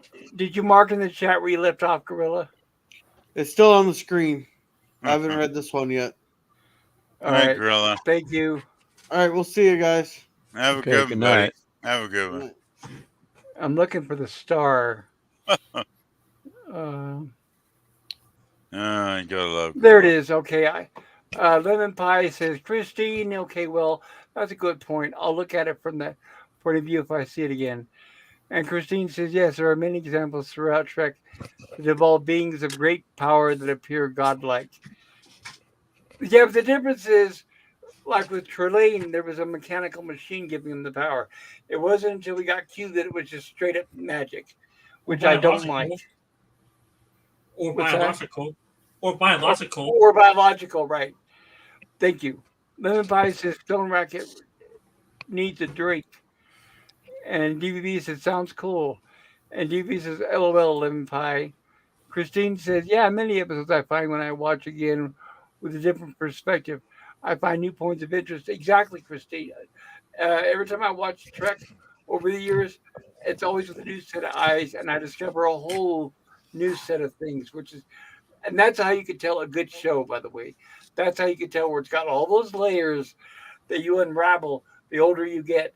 And as your brain changes, instead of watching the same show over and over.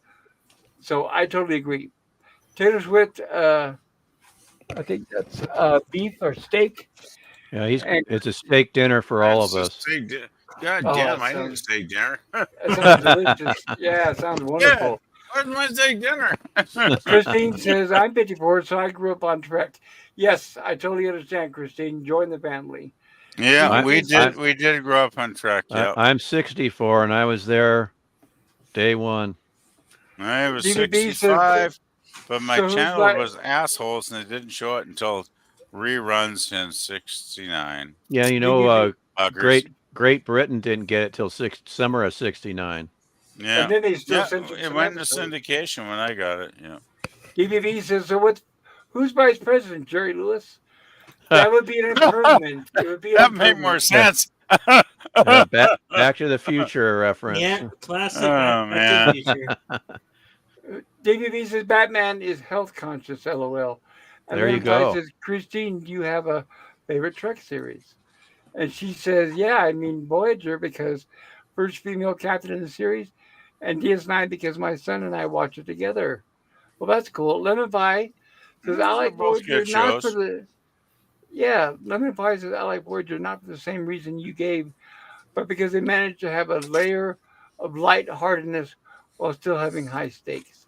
He just And likes 7 of 9. No, We all Seven, do. so, We all do. 7 of and 9 course.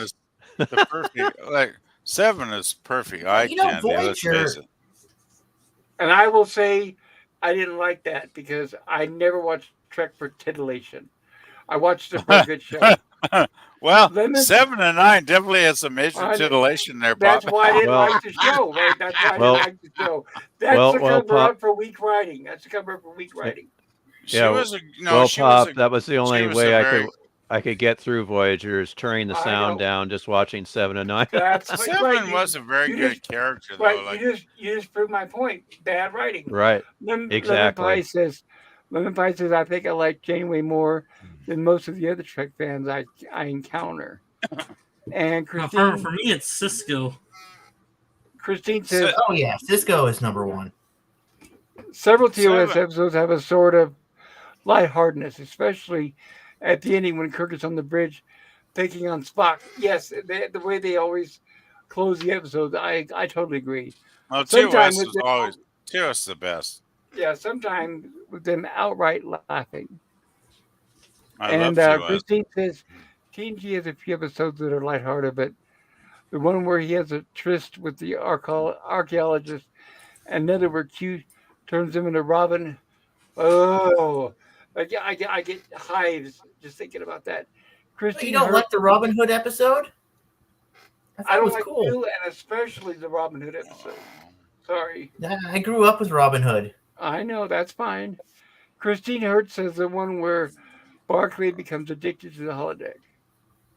And Basil, hello Basil, welcome, good to see you. Basil Battle Dragon says, hey guys. And Christine says, oh yeah, the Rascals one is hilarity. And Ola Greg says, right, check. DVB says, Trouble Tribbles, the Furby episode, LOL. And Ola Greg says, the Voyager with Ming the Merciless was fun.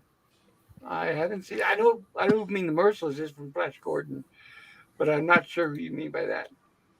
What is Ola Greg talking about, guys? For those of you that watch Oh, I Voyager. think that episode where what's his name? Where Harry Kim and Tom Paris go into the holodeck and it's black and white and they play Captain Proton. Yeah, Oh, they do. okay. Very cool. Yeah, So it's like Chaotica. That's Chaotica. like a- That's the enemy. I like Chaotica. so it's like and where Janeway had to play her just to rescue some of the crew.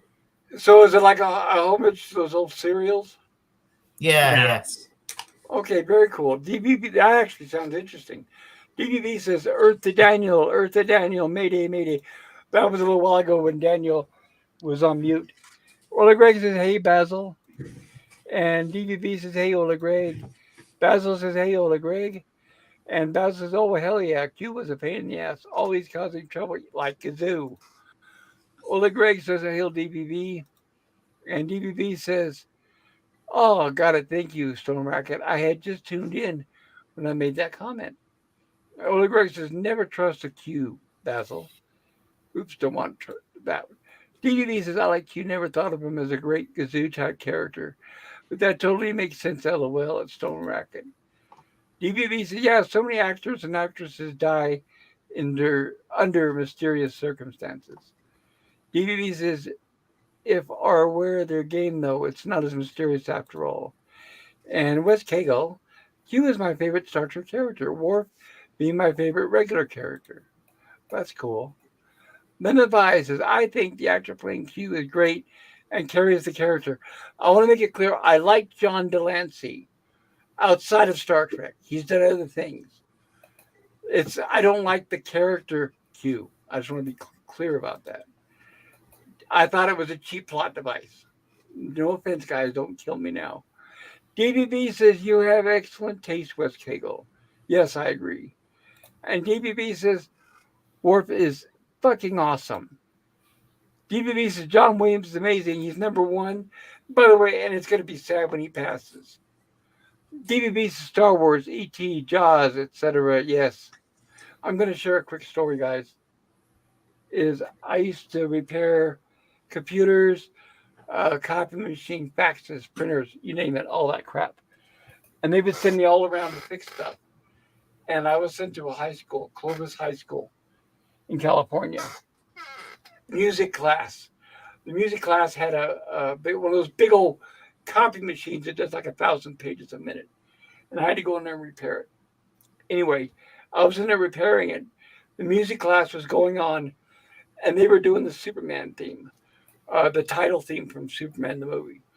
And I was listening, thinking, "Oh, that's amazing! I love how the teacher is exposing these new kids to good music like that." And the kids were doing a great job playing that theme.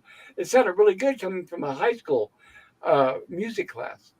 And I'm listening, and then there's a break. The period ends. The bell rings. The kids leave. The teacher comes in the office where I'm working on the copy machine. And I tell her, I said, I have to thank you personally because that's wonderful that you're exposing these kids to that wonderful music and something so amazing as that. She goes, yeah. She goes, I'm a big fan of John Williams. But she was an older lady, by the way, older lady. And she goes, but to tell you the truth, she said, I know a lot of teachers. I know a lot of musicians, all the way up the scale from, big famous people all the way down to unknowns. And she said that John Williams often hired understudies and people that would help him because he had such a busy schedule. So, for example, if he's writing a soundtrack to something, he would hire a few people under him to do some of the underlying themes. So, like for example, we're listening to Superman. Maybe I can read your mind, or if like with Star Wars, the Cantina theme, that sort of thing. She said that he would hire proteges and people to come in that would help him. But she said that he was infamous for stealing the credit. I want to point that out. He was very infamous and well known in Hollywood that he would hire people, use their ideas, and then steal them and say they were his own. And believe me, I'm a big John Williams fan, and it pains me to say that, but I'm just telling you guys what I heard. Now, Davey B says Star Wars, E.T., Jaws, etc. And Wes Cagle says Lemon Pie, true. He was great as Discord the Draconicus from My Little Pony cartoon. Don't judge me, I watched it with my niece. Wes Cagle says DBB thinks. Oops, don't want stream elements. DBB says, yeah, totally. Brandon Routh was great as Superman in a bad soft reboot. But yeah, he had potential. He did. I thought he was terribly underutilized, and it was a shame. He had the look. Which is hard to get. DBB says, yeah, Dean Cain and Terry Hatcher were great in Lois and Clark. Yeah, it was the writing I had an issue with. DBB, and like I said, I even like Lane Clark, the guy who played Perry. DBB says that was a good show. Lemon Pie says, hey, Basil. And Lemon Pie says, correcting the spelling. DBB says, yeah, I rented Man of Steel years ago. I didn't even get 5 minutes into it. It was lame from the get-go. And I'm going to agree with that. I found it boring. Boring, yeah, but the fact that you could tell from the beginning that they hated Superman, the character. And it's like, once again, like with modern Trek, it's like they hired a writer that hates Superman. And you can tell from the beginning. Yeah, and there's another thing. Zack Snyder actually hated the Superman character, and he wanted to kill Superman. Oh, yeah. It was very obvious. And the same with the Lost in Space remake. It was like it was made by people that hated Lost in Space. Lemon Pie says, Christine, did you check out I think she's still here. DVB says, totally agree. PvP Christopher Reeve Zack is the Snyder best hated Superman so far. Yes, that is arguably so.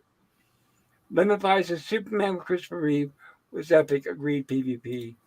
What a legend! What a legend he was. DVB says, I mean, think about it, guys. Have you guys ever seen any other movies with Christopher Reeve in it? I have. And it's like, well, that's just Superman. It's like even when he played other characters, I feel bad for saying so, but it's like, well, that's just Clark Kent. He was, I mean, he just embodied the character. And DBB says, I like all four Christopher Reeve Superman movies, even part four, Quest for Peace. Same here. At the time, I hated it, but now seeing that they can't even come close to even that, yeah, it makes those movies far superior, in my opinion, that is. Hush up, Pooch. Sorry, guys. DVD says Quest for Peace was the weakest for sure, but it's still entertaining to me. Yes. If they could just delete all the scenes with John Cryer. Oh, God. JBB says, take care, Gorilla. And Lemon Pie says, I agree. I think the actor did well, but I agree. Pop the character. I didn't care for it. Too godlike. I think we're talking about Q now. DBB says, Q was a Gary Stew. Yeah, that's true. Lemon Pie says, LOL, DBB. It's another thing I want to point out. If you guys remember, Q was introduced in Encounter at Farpoint, which was written by Gene Roddenberry. He was obsessed with writing godlike characters in Star Trek.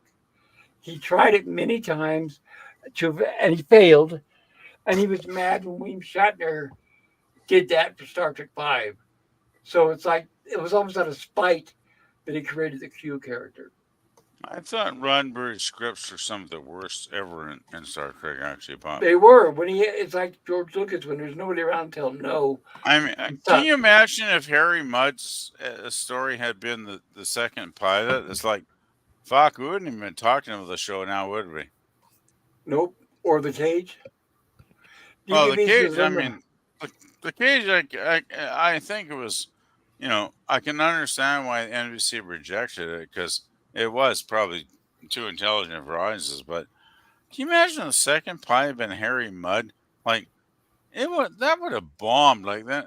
The extras would have gone like, "What's this shit?" And we wouldn't even talking about Star Trek anymore. Roddenberry didn't write Mudd's Women. No, I think he did.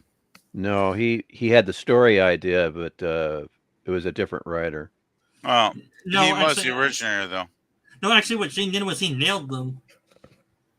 The thing is, though, I'm so glad they went with something like Where No Man Has Gone Before, because that was actually a solid script with a solid presentation, and that's why they actually sold the series. And well, I still think that's a very good episode. The Cage, the reason NBC picked that from the three scripts that they had to choose from is they wanted to see if they could, stymie Roddenberry and company because that was the most difficult one to produce. Yes. And the thing is, he hit it out of the park. Right. They didn't think he could do it. They thought, awesome. They didn't think he could do it. So exactly. Yeah, I love the Cage. Great episode, but it just wasn't something that could sell a series necessarily, right? Well, it wasn't really what Roddenberry's format for the series promised, and of course the exec saying it was too cerebral. That's actually kind of what went down. But the thing is, they were so impressed they gave him a second chance, which is incredible. I'm so grateful that they did. Yes. Well, we all of us Star Trek fans that love the show are obviously so grateful, because how many shows back then got a second pilot and got a second chance? Like, if you fucked up the first pilot, most times you were just gone into history and forgotten about, right? Yeah. Yep. Lemon Pie says, DVB, let's stand outside Paramount with signs that say that. And DVB says, interesting, Pops. I didn't know that. DVB says, let's do it, Lemon Pie. And DVB says, my mom It's right across the street from what? Paramount Pictures in the 60s? When she was a Wow. kid? My goodness. She should have She, got a sign out there oh, going like imagine, save yeah. save Star Trek. Yeah, all the tales she could tell, right? And she must have seen a lot of the actors walk in too. Then Oh my Yeah. God. Can you imagine seeing Leonard Nimoy with his Spock ears walking out across the street when Right. he's heading home for the evening to relax? It's like, As a kid, wow. I would have been ditching school and I'd have been Oh, I hanging would out in have front of died. I there would every have day. Well, died. that wouldn't have been on the Paramount lot. That Well, was yeah, but the last season it was it was Desilu the first season or two. I'll well, tell you, if the I saw Nimoy, Desilu was RKO, and Yes. then Paramount Gulf and Western Company at that time bought Desilu and then incorporated it into their television production. So I think Star Trek was still being produced where the Desilu lot was. I don't, The 40 acres. it They called wasn't it 40 acres. it wasn't until the movies that they were actually on the lot. Yes, good point. well, I gotta say, if I was a kid and there Nimoy walked out on the street with his Spock ears on, I would have been like totally enchanted. Yeah, I mean, I would have run up, I would have run over and said, "Oh, Mr. Nimoy, you're awesome. Can I please get your autograph, please, please, please?" no, You I'm know, sure that yeah, I mean, who's to Of course, say? I'm that pretty never would sure happen. that people involved with the show may have been over at the lot even during the time of the production of the series. You know, being a subsidiary of Paramount, I'm sure you know, a lot of them were actually over there on business. Maybe, I don't know, but I don't know if Spock would have his ears if he was on the Paramount lot back Probably then. not. Well, maybe he removed them after a day's work, but You still, know, you would recognize Nimoy yeah, like oh if yeah, you were a fan, Well, right? one thing's for sure, a lot of the movie star or TV stars at the time were driving back and forth in their own cars. right. Well, And wasn't there? I was going to mention that. It's funny you said that, Pop, because that you guys heard the anecdote about Nimoy driving his convertible and Yes, people recognizing him and they give him yes. the Vulcan salute and he goes, "Okay, now do it with your other hand." And a lot of them couldn't do it. I have heard that one actually. Yeah, Actually, Stone Rocket. Uh, That is the classic. I mean, yeah, you gotta love though. You just gotta think about back in the '60s.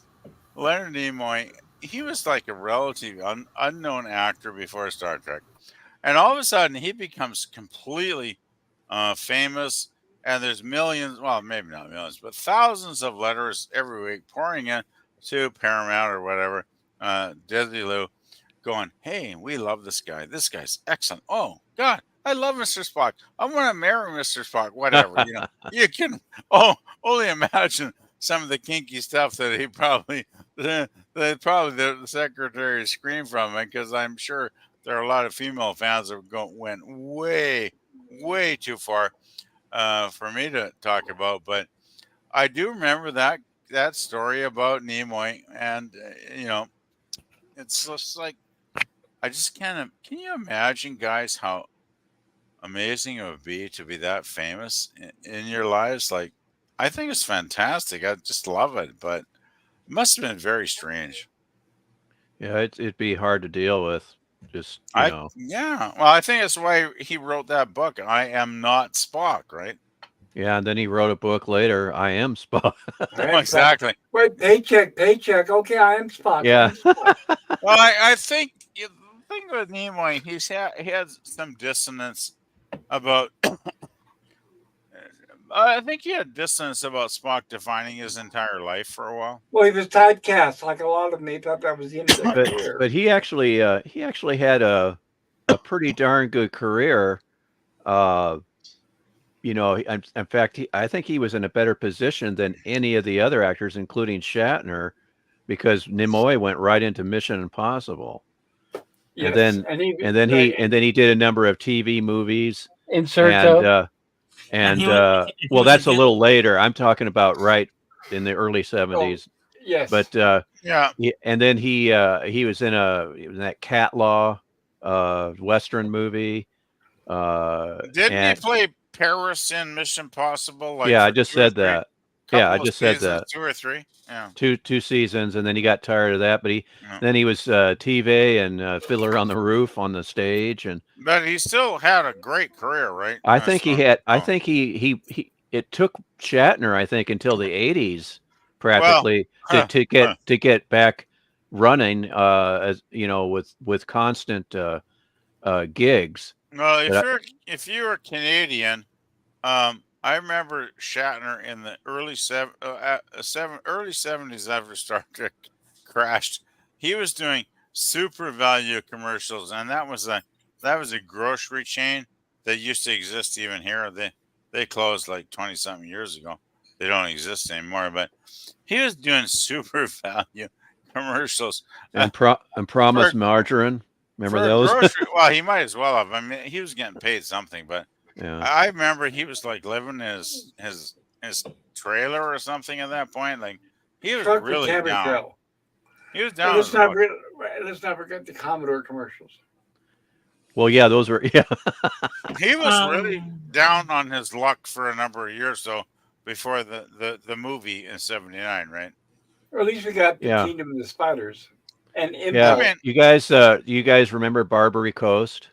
Oh, Oh, I yes. love that Yeah. show. Yeah, The rip off of Wild Wild West. Yep. it was a rip off. But I think What it was lasted the- a whole season. Yeah, a something whole like that. season. what was Yeah. the line? Cash is king or something. There was some line Shatner had. Cash is king or something like that. Yeah, I'm not sure about that.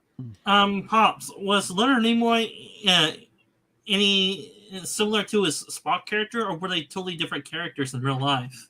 Different.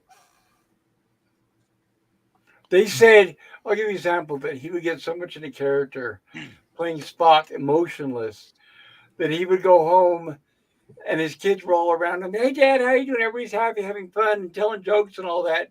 And he'd be sitting there all somber and everything. And he said he would have to break out of that mold of playing Spock. Yeah, he So, was yeah, one of the. Yeah.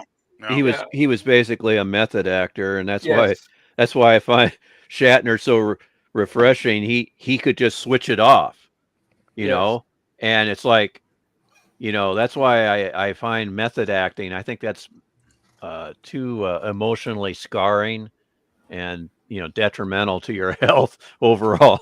Yeah. I a do little over the remember. top. I do remember what Pop said though that Nimoy would he would go home and he would still be in his Spock mentality, and he would have a hard time switching back to like being a normal human being. Yeah, it got to the point where he was relying on alcohol at the end of the workday when he was doing Trek. Oh shit! I never heard Yeah. about that. Yeah. Wow, that's Yep. interesting. He would have to take a shot of whiskey. His secretary would have a cup of it ready. Wow, It was. I mean, this is stuff that he's admitted. He's that's very cool. I never yeah. heard that. And it's because of the fact that he couldn't just act and switch it on and switch it off. He couldn't switch you know. off Spock, right? Yeah, you all know the anecdote between Laurence Olivier and Dustin Hoffman on Marathon Man, right? Is it safe? Is it safe? Where Dustin Hoffman, for the torture scene, he stayed up 3 nights in a row Oh, to have fuck. that. Yeah, and then Olivier, they're Wow. on set to do the scene, the torture scene, and Olivier gets wind of what Hoffman did. He just said he came up to him. He goes, "Try acting, my boy. It's much easier." Right. From the master himself, Lawrence. Yeah, I'm like, just act. That You is know. classic, though. It's like, and then another anecdote with Ingrid Bergman, when she was like to Hitchcock, she goes, "I don't know if I can give you that emotion, Hitch. I'm not, all this kind of methodish, intense type actor, method actor kind of stuff." And Hitchcock just sat there twiddling his thumbs, and he just said, after she got done talking, he goes, "Ingrid, just fake it." And it's like, Well, it's just a light bulb. Oh, yeah. I might say I've been with a It's few like, women that yeah. I would have actually appreciated that. Yeah, I mean, it's like, oh, I have to internalize this character. I have to do, you don't. Just act. Right. Hitchcock. Just Well, fake it. they don't call Hitchcock a master for no reason, right? Like Correct. he Yeah. was And I loved her. amazing. I was like a little kid, and I had a crush on her, and I was like, how ridiculous that Ingrid? was. Yeah. Yeah, Well, she's my favorite actress. She's just Yeah. awesome. She was so that's cool. beautiful. Yeah. That German accent, I loved her. Ingeborg. Okay. What films am I thinking? She was in what films? Well, a lot of several of the Hitchcock ones. Was she in that one where we'll always have Paris? I mean, I'm probably confusing it. No, that's a Star Trek episode. No, I'm thinking the one where the plane flies away during the war. Casablanca. Yeah. Casablanca, that's what I'm thinking. Yeah, of. we'll always have Paris. Was that a different actress, the guys? No, that's No, Ingrid no, Bergman. right. It's her, but right, the name, right. They use that from the line in the movie for the Star Trek episode. Right. Yeah, DVB says back in the day, the housing in that area was pretty run down. I think he means Paramount by the lot. Back then, my mom and her sister used to venture over there. They saw the Beatles and Elvis fly in on helicopters and got to meet them. Wow. Is this That's definitely, across the Paramount lot? yeah. Oh, wow. I can't stand whiskey, says DVB. And DVB says, except for, I got to scratch my computer to make sure. Tullamore Drew, of course. You guys help me Tullamore out. Dew. Tullamore Dew. Tullamore Dew. I have no. It's probably very expensive. Yeah. Yeah, I haven't Right. heard of that. Probably way beyond my budget because I just have. I just. That's Doomcock's drink of choice. We can afford it with those $500 super chats. Yeah.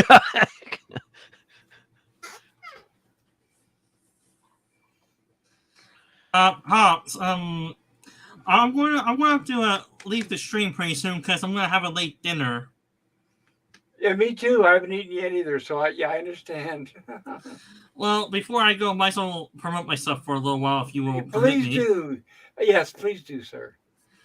Well, as usual, my username on YouTube, Sci-Fi Sit Down. I mainly am a Star Wars fan, but I do different varieties of sci-fi, fantasy, and sci-fi. I have a pretty varied background when it comes to movies. I do Star Wars, Star Trek, Stargate, Farscape, and Transformers, to name a few. My main channel right now, the videos maybe a few years old. They're Stargate videos mainly, and a few Star Wars videos about the top 10 Jedi or Masters and the top 10 Sith Lords in the galaxy. Cool. If any of your subscribers are interested, then go ahead and check out my channel. Hopefully they enjoy it. And a few subscribers from this video would be nice if they're able to, or if they're not already. Beyond that, it was nice talking to you guys. I gotta head out and have a late dinner. It was my pleasure, Sci-Fi Sit Down, and I hope to see you again soon. Very cool. That was nice. I'm going to get caught up on the chat really quick. Lemon Pie says, nah, that isn't expensive. Oh, it is for me. DVD says, Doomcock knows what I'm talking about, LOL. And Lemon Pie says, PvP fell off the panel. Yeah, PvP, where are you? And DV says, LOL, yes, it's Stone Racket. Lemon Pie says, I haven't bought it in a while with inflation. Maybe it is. It probably is. I don't know. I don't buy a lot. Tullamore Dew. Yeah, I don't know. I know. I can't afford that stuff. But I will say, though, that, hey, if Doomcock can get $500 super chats, good for him. Lucky man. Yeah, speaking of super chats, why isn't your channel monetized? Yeah, I don't know. It was a back and forth battle with YouTube. They said, quote, reused content. And I don't know why, because I'm not doing anything different than anybody else, and I'm certainly Yeah, I'm not playing like videos from beginning to end. That's copying stuff. right. But there's people that are monetized that don't have as many subs and don't have as many watch hours, and they said, and I don't know why, they said I can't apply again until late February, and I don't know why. That's that I I just don't understand that. I think they're just yanking your chain. They are, That's and, terrible. and I I wanted will to. say they don't treat women that way. Every time I can't find any woman, and I've been watching on Twitter when people appeal, and it never happens to women ever. They get monetized Really? immediately. Yes, they get monetized immediately. Yes. Oh boy.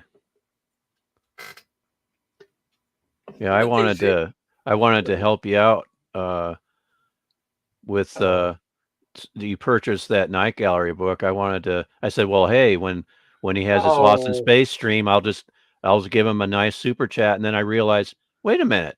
I can't super chat here." no, and I was looking. Oh, DBB is back, I think.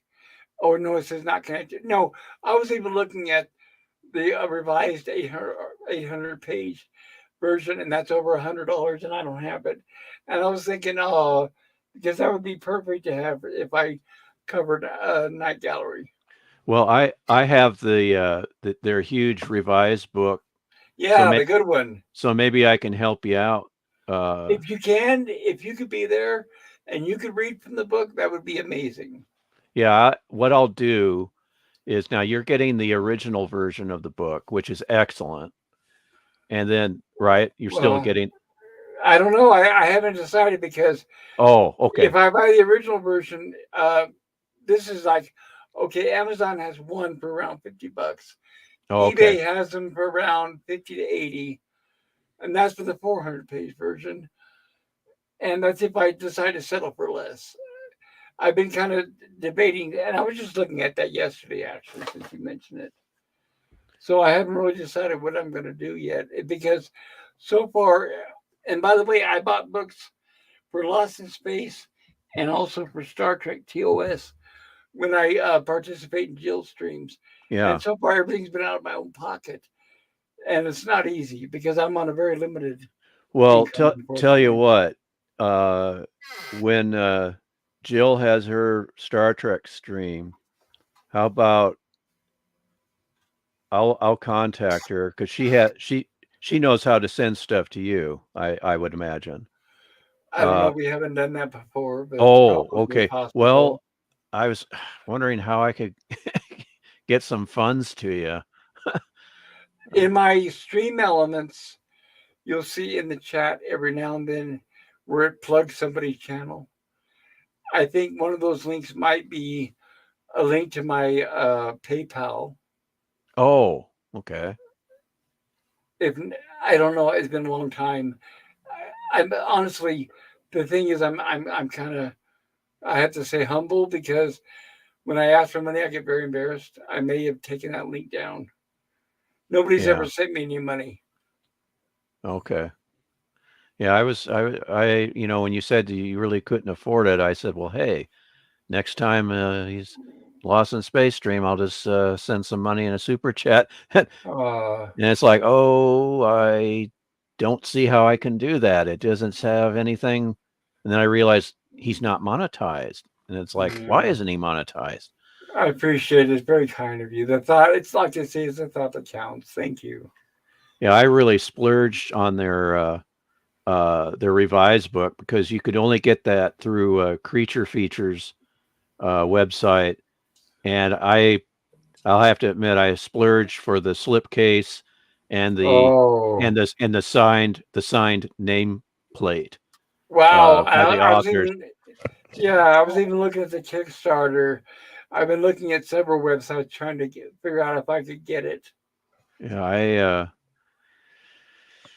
Uh, but you know yeah, what? You're very kind. And like I said, it's a thought that counts. Thank you.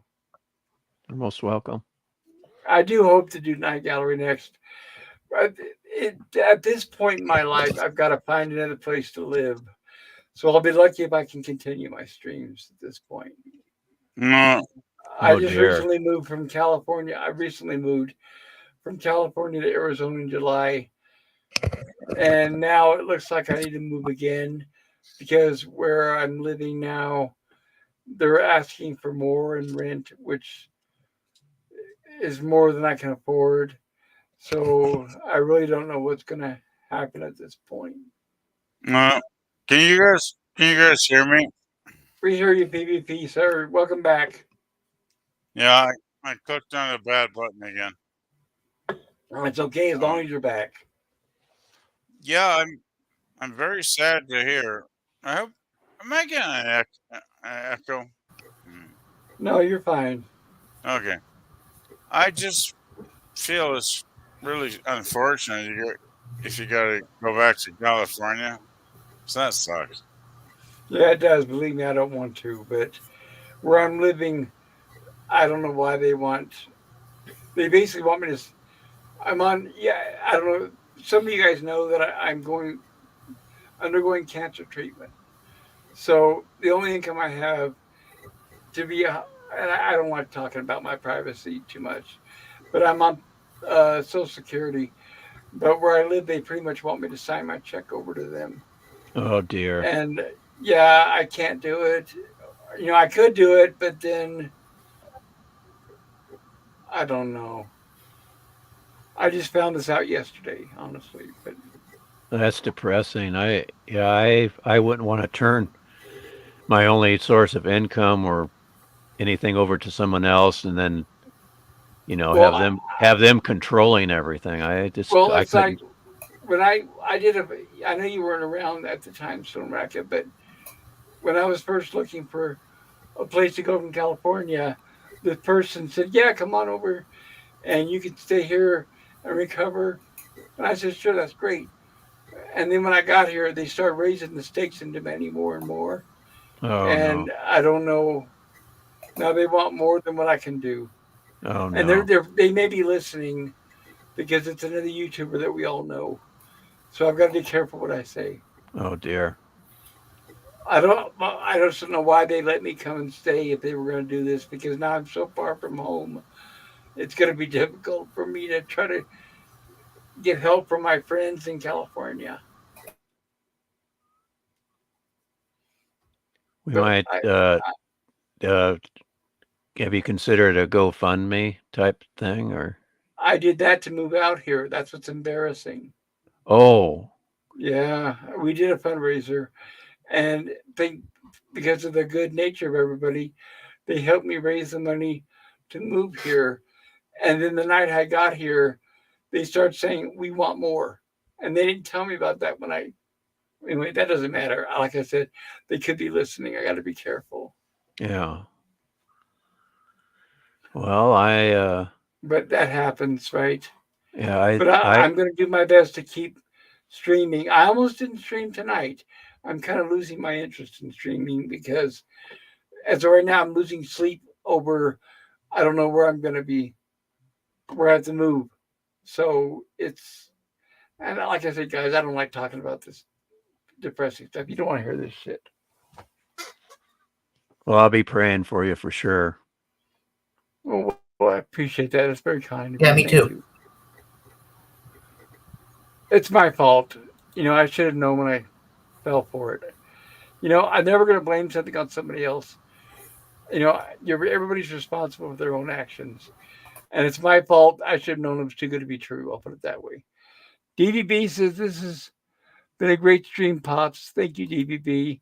And I was glad to see you. I'm glad you can make it. Lemon Pie says YouTube is giving Pop a hard time over monetization. Yeah, honestly, they're saying they told me appeal again and again and again, which I have. I don't think I had the strength to do it again. DVB says being monetized would be cool, but you got to do it because you enjoy it because it's fun. I do. What keeps me going is all you guys and these streams because I've been so ill and all I do is have medical treatments. That the only time I get out of the house is when I have a doctor's appointment. So yeah, these streams are the only highlight I have of my week, and I don't like saying that, but I'm just being honest, guys. And I'm not trying to get pity from everybody. That's the last thing I want is a pity party. That's why I don't usually talk about this stuff like this. DVB says, I thought you need 1,000 subs to get monetized anyway, right? No, It's 500, isn't it? yeah, I think it's 500. I've got like over 700. Yeah. DVB says YouTube takes 30% of super chat revenue, so probably better to do Patreon or PayPal. Yeah, that's true. Yeah, you're probably right. PayPal, I have an account. Patreon, I have an account, but I don't really know how to really utilize Patreon. I don't get on there very much. I'm still kind of new to this, guys. I'm sorry. Wes Kegel says DV, I believe it's 500 subs, but also contingent on a certain number of viewing hours. And I do have all that. Yeah, you surpassed that. Yeah, DVB says, I got to thank you, Wes Kegel. And DVB says, so Pops, I hear you right. You're moving back to California. That's if I can find a place to live there. Right now, I don't know where I'm going to go. I don't have a lot of money. So I'm only going to wherever I can find a place to live. California is actually very difficult because it's very expensive there. But it's just I'm in Arizona now and I don't know anybody here. So I'm kind of like on an island in the middle of nowhere. And at least in California, I know a few people. But the people I know, it's not like they can offer me a place to live. It's at my age, it's very difficult to have to restart every 6 to 8 months and look for a new place to live. And especially I'm undergoing all this cancer treatment. It's not the best thing, I'll put it that way. DVB says, Pops, no one here is judging, man. We're all friends here to keep your chin up, my friend. I am doing my best. Thank you, DVB. I love you guys. Like I said, you guys are the reason why I come on here. Even tonight, I was having doubts, but you guys lift my spirits, and that's why I'm here. PvP says hello, and DVB says, Pops, you make the world a better place. Never forget that. Well, thank you, DVB. I try to do my best. And PvP says, I disconnected by accident. That's okay, DVB. I think you're back, aren't you? Hold on. Maybe not. It says DVB is disconnected. So I think PvP's having some issues, and I apologize for that. But guys, I don't want to end this on a bummer. Oh, it's the last thing I want. I forgot what I should have said what I had to say before, but now, yeah, never mind. That's okay, Daniel. Lemon Pie says, Pop, I hope it works out. I hope we don't have to move. If you need funds to move, consider the give and go again. I will, but my goodness, it's the same people, my same friends, and the thought of asking them for money a second time, I don't know if I can bring myself to that, because everybody helped me get here, only to find out I made a bad decision and it was a complete failure. And I feel like I let everybody down. So I don't know if I'll do that again, honestly. Yeah, I don't think they would look at it that way. It was something out of your control. And Oh, it was, you were promised one thing and then something else has happened, and there's no way you could have foreseen that. So I think we can all help you out again. I'll really think about it. But even before I ask for any money, I have to find a place that's willing to take me so I know who to give money to. And right now, I don't even know where or who. My problem is I'm a single male with no kids, and I don't qualify for anything pretty much. I've applied for many programs only to be turned down by most of them because they say, oh, you're a single male with no kids. See you later. I either have to get on a waiting list, which I am, or I don't qualify at all and I'm canceled. So I was canceled from most programs, unfortunately. It doesn't matter. And what I need to do, honestly, is denounce my citizenship, fly down to Mexico, and cross the border as an illegal alien. And then I will get a place to live with full medical, dental, and home security, right? Yeah. Oh boy. Yeah, it's So that that's whole how situ. things are. Yeah, it's just a sickening situation all around. It is. That's why when I think about everybody getting guaranteed housing, I'm jealous. I wish I was one of them because I worked for decades. I paid into the system, and when it comes down to it, in America, there's nobody really willing to help you. You're on your own, except for my friends that helped me out with giving, the donations, because I wouldn't even have a roof over my head right now if it wasn't for them. So I'll always appreciate what everybody has done for me. It's just that asking them to do it again is going to be something that I don't know if I could do again because I already feel bad and you shouldn't be guilty for what happened last time. Lemon Pie says you didn't make a bad decision to move there. It was a place you needed to go at the time. I know. I just wish I, woulda, coulda, shoulda. I wish the person would have been honest with me at the time. I wouldn't have moved here because at my age and in my medical condition, it's not easy to keep moving around. I'm getting to the point where I need to move somewhere and stay there. But that's neither here nor there, right, guys? Like I said, I don't want to end the stream on a bad note. I'm so sorry, everybody. No, that's all Well, right. It's all right, I buddy. yeah, I think we can all band together and help you again. Well, I'll do my best. I'm going to try to find a place. I'm looking everywhere. I'm applying for everything and anything. I even applied on Craigslist. I'm looking on Craigslist. I'm doing whatever I can, and I'll keep trying. I've Yeah, got I've got myself. I'd like to hopefully keep my last resort is going to be a shelter because I hate to lose my dogs and what few things that I own. Because if you move into a shelter, as everybody knows, you can't take anything with you, and what you have is going to be stolen from you. So that's a last resort. And at that point, I guarantee you guys, I will not be streaming anymore. I won't have the heart. My heart won't be into it. I won't have a computer or anything anyway, so it doesn't matter. PvP has been backstage ages. Well, PvP, oh, there you are. Sorry, PvP, you're bouncing out like a yo-yo. And DBB says, well, that was almost a sentence, PvP. And DBB says, so, ended on a good note then, Pops. Absolutely. I have my hopes up high. I will find a place, guys. I will do my best for what I have. And Well, PvP says, and didn't even show my junk. DVV says, gotta have more cowbell. Yeah, you're right about that. Anyway, guys, I'm sorry to end this.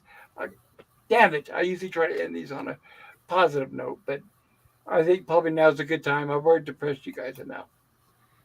well, I'll be praying for doors to be open for you and opportunities. I'll just keep doing that.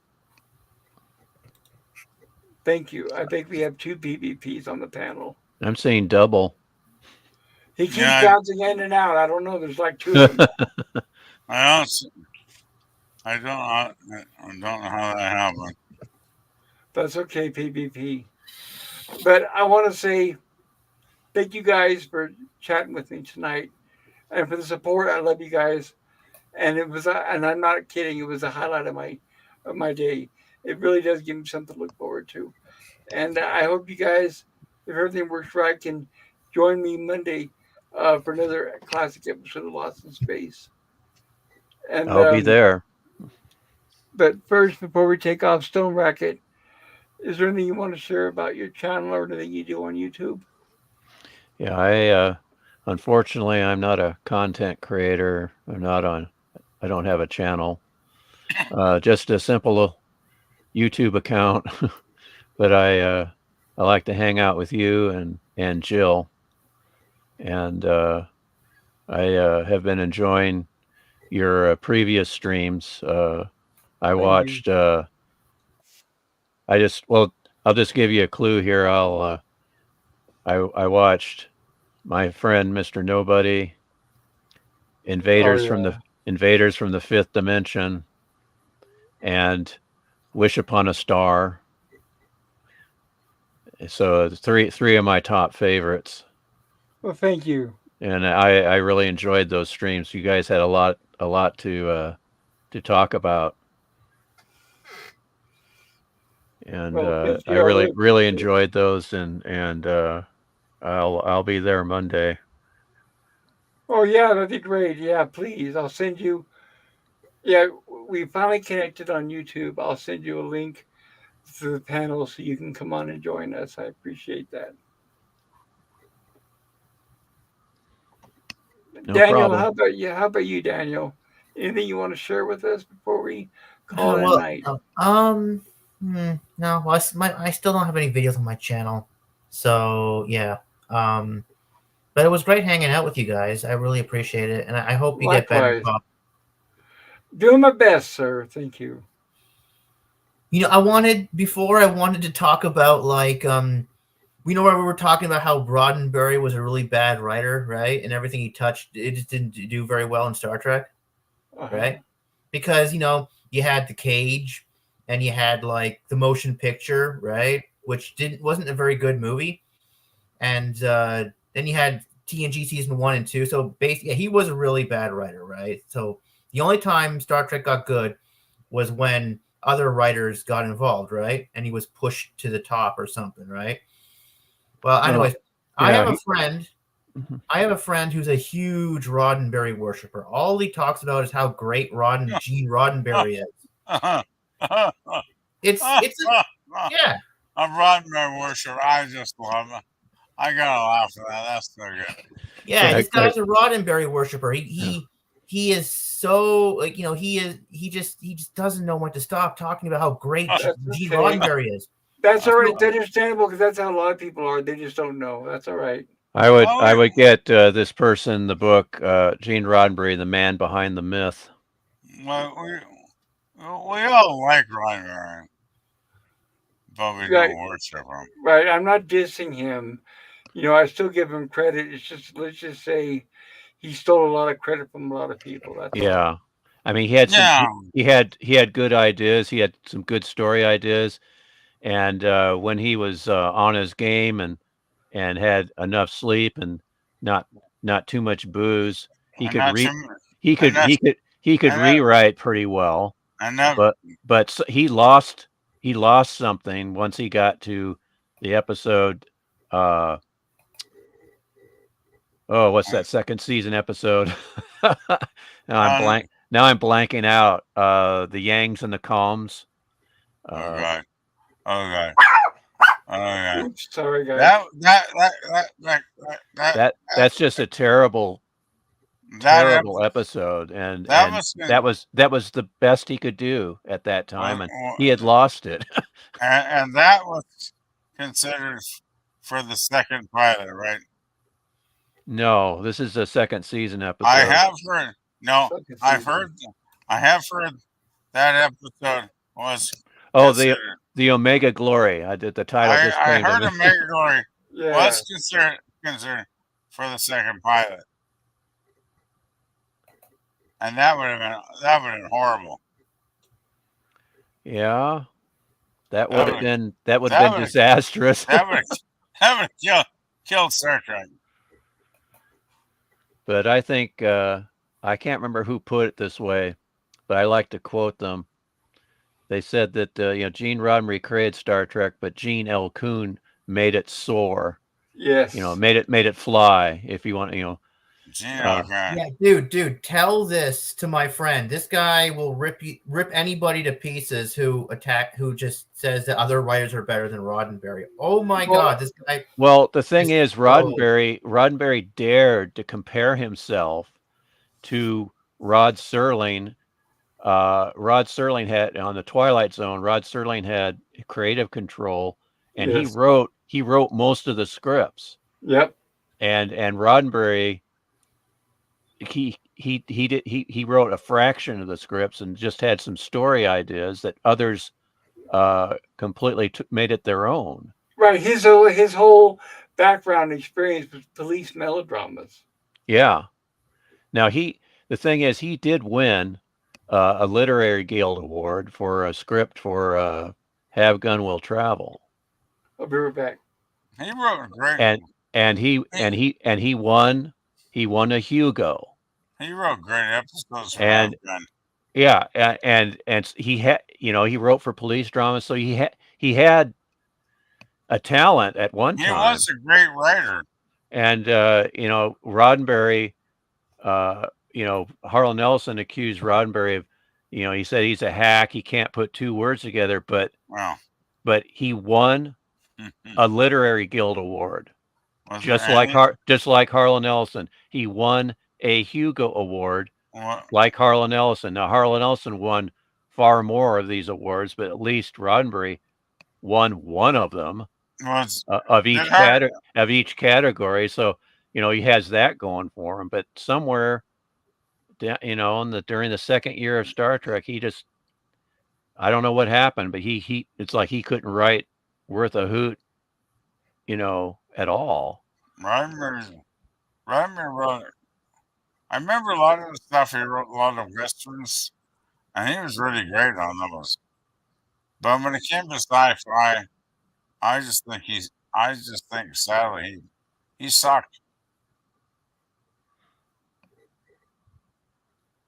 Yeah, he liked to steal ideas and claim it as his own. I just think Roddenberry just wasn't good at writing Star Trek. Nah, him and like writers like Ira Stephen Bear really they just butted heads, They had disagreements over Trek, And I think Roddenberry's far dead before that. Really? Oh.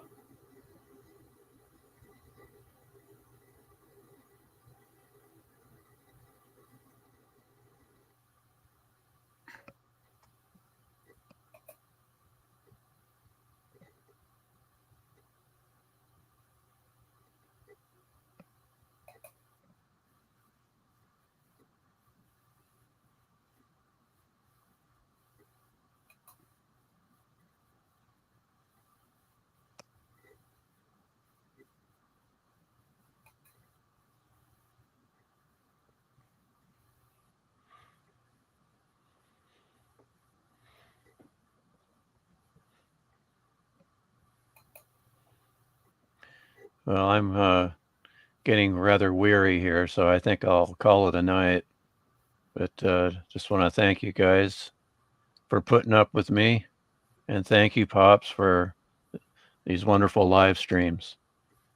And I'll be praying for you, Pops, and I hope your situation changes for the better. It's been very awesome. But I'll say good night to all of you. We'll see you on the next stream on Monday. Take care now. Good night. Good night. Good night.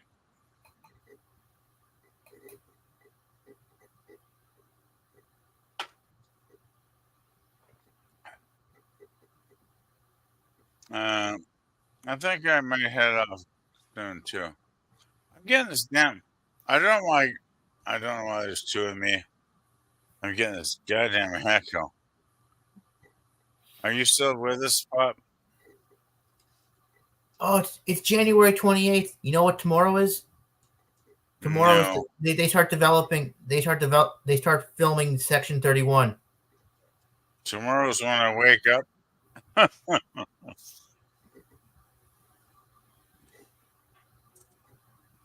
I hope Deadpool 3 is fucking great. Yeah, bro. If it sucks, I'm gonna be so angry. No, man, they put a lot of work into this movie. Like, I don't think it's gonna suck. Well, if Ryan Reynolds has any control I think he will say, "Fuck you. We aren't gonna make this woke." I'm just hoping and I'm praying, and Ryan puts his foot down. Right? Yeah. Seriously though, if they make it woke and less than R-rated, it's like I was so sad. The first two films are perfect. Yeah, and they hinted at the end of the second film. They hinted that the third one was going to be a multiverse adventure because I know remember you're at the talking end, about the multiverse, but yeah, I just hope that what was the I just hope they bring Cable back because Cable was fucking amazing. I know, right? I But I love don't think, Cable.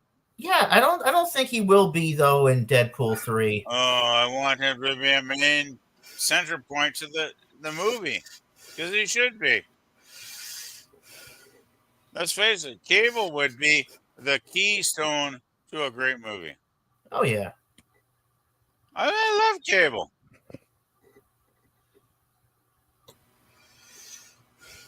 And how old is that? How old is that actor? He's like 50 something. yeah, Josh Brolin. Josh Brolin. He's not. He's getting to be an old guy, but god damn, when you saw his body, he's like buff, right? Yeah, He looks amazing. I gotta say. DBB says everything is going to be okay in the end. Thank you, DBB. And DBB Stone Racket, it has been a pleasure to hear you on the stream tonight. We're glad you're still alive. Hope there, you come back Bob. again sometime. Yeah, I agree. We were wondering for a while. No, I just had an encounter with an asshole roommate. I apologize, guys. No, My blood is boiling no at this need. point. I don't know why I'm getting an echo. Lemon Pie says, thanks, Pops, Stone Racket, Daniel, DVP. And hello, Nemzabid, my good friend. Hail, you beautiful beings. Hope you are doing well. Pop Culture Curator, Stone Racket, Daniel, PvP, and chat. And Lemon Pie says, Nemesis. DVP says, hey, good to see you, Nemesis. And Lemon Pie says, hey, Nemesis. And Taylor Swift is waving. Hello, Taylor Swift. Nemzabin says, Lemon. And Nemzabin says, good to see you as well, DBB. Lemon Pie says, welcome back, Matt G. Yeah, absolutely. Lemon Pie says, PvP is multiplying. And DBB says, someone get PvP some Pepto-Bismol. Nemzabin says, which one is the real PvP? Well, the real PvP, please stand up for those old folks like myself. I don't know why there's two of me on here. I think you're just kidding. It's all right. Lemon Pie, there's only one way to find out. DVB says PvP remind me of the guy from Blazing Saddles. And then Sabine says, I have not been eating beans today. Nope. But I will, I hope, if I have an appetite, which I doubt. Nemzavine says, the pod PvPs are coming. They're here. You're next. DVB says, the dude with the guy with the gray beard and the red shirt. Oh, Lord. From, if you've seen the movie, you know what character I'm talking about. LOL PvP. And Nemzavine says, the silence is deafening. I'm sorry about that, Nemesis. And DVB says, you hear yourself, Mr. Quaid. And DVB says, Stone Racket, good night. And Nemzavine says, good night, Stone Racket. And I hope, did I miss Stone Racket? Oh, I'm sorry. I had to step away and deal with some asshole. DVB says, wake is the urban past tense version of awake. DVB says, woke. Put a chick in it and make her gay. Exactly, unfortunately. And then Sabine says, don't forget to make it lame, DVB. Oh, my God. And DVB says, yeah, of course, you're right, LOL. DVB says, and make it lame.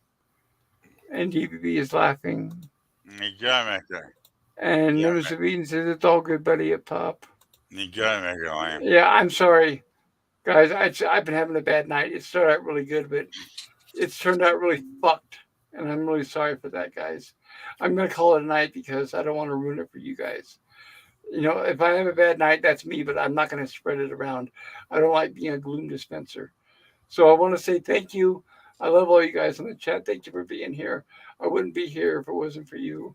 And especially thank you everybody in the panel. Thanks for coming and keeping me company.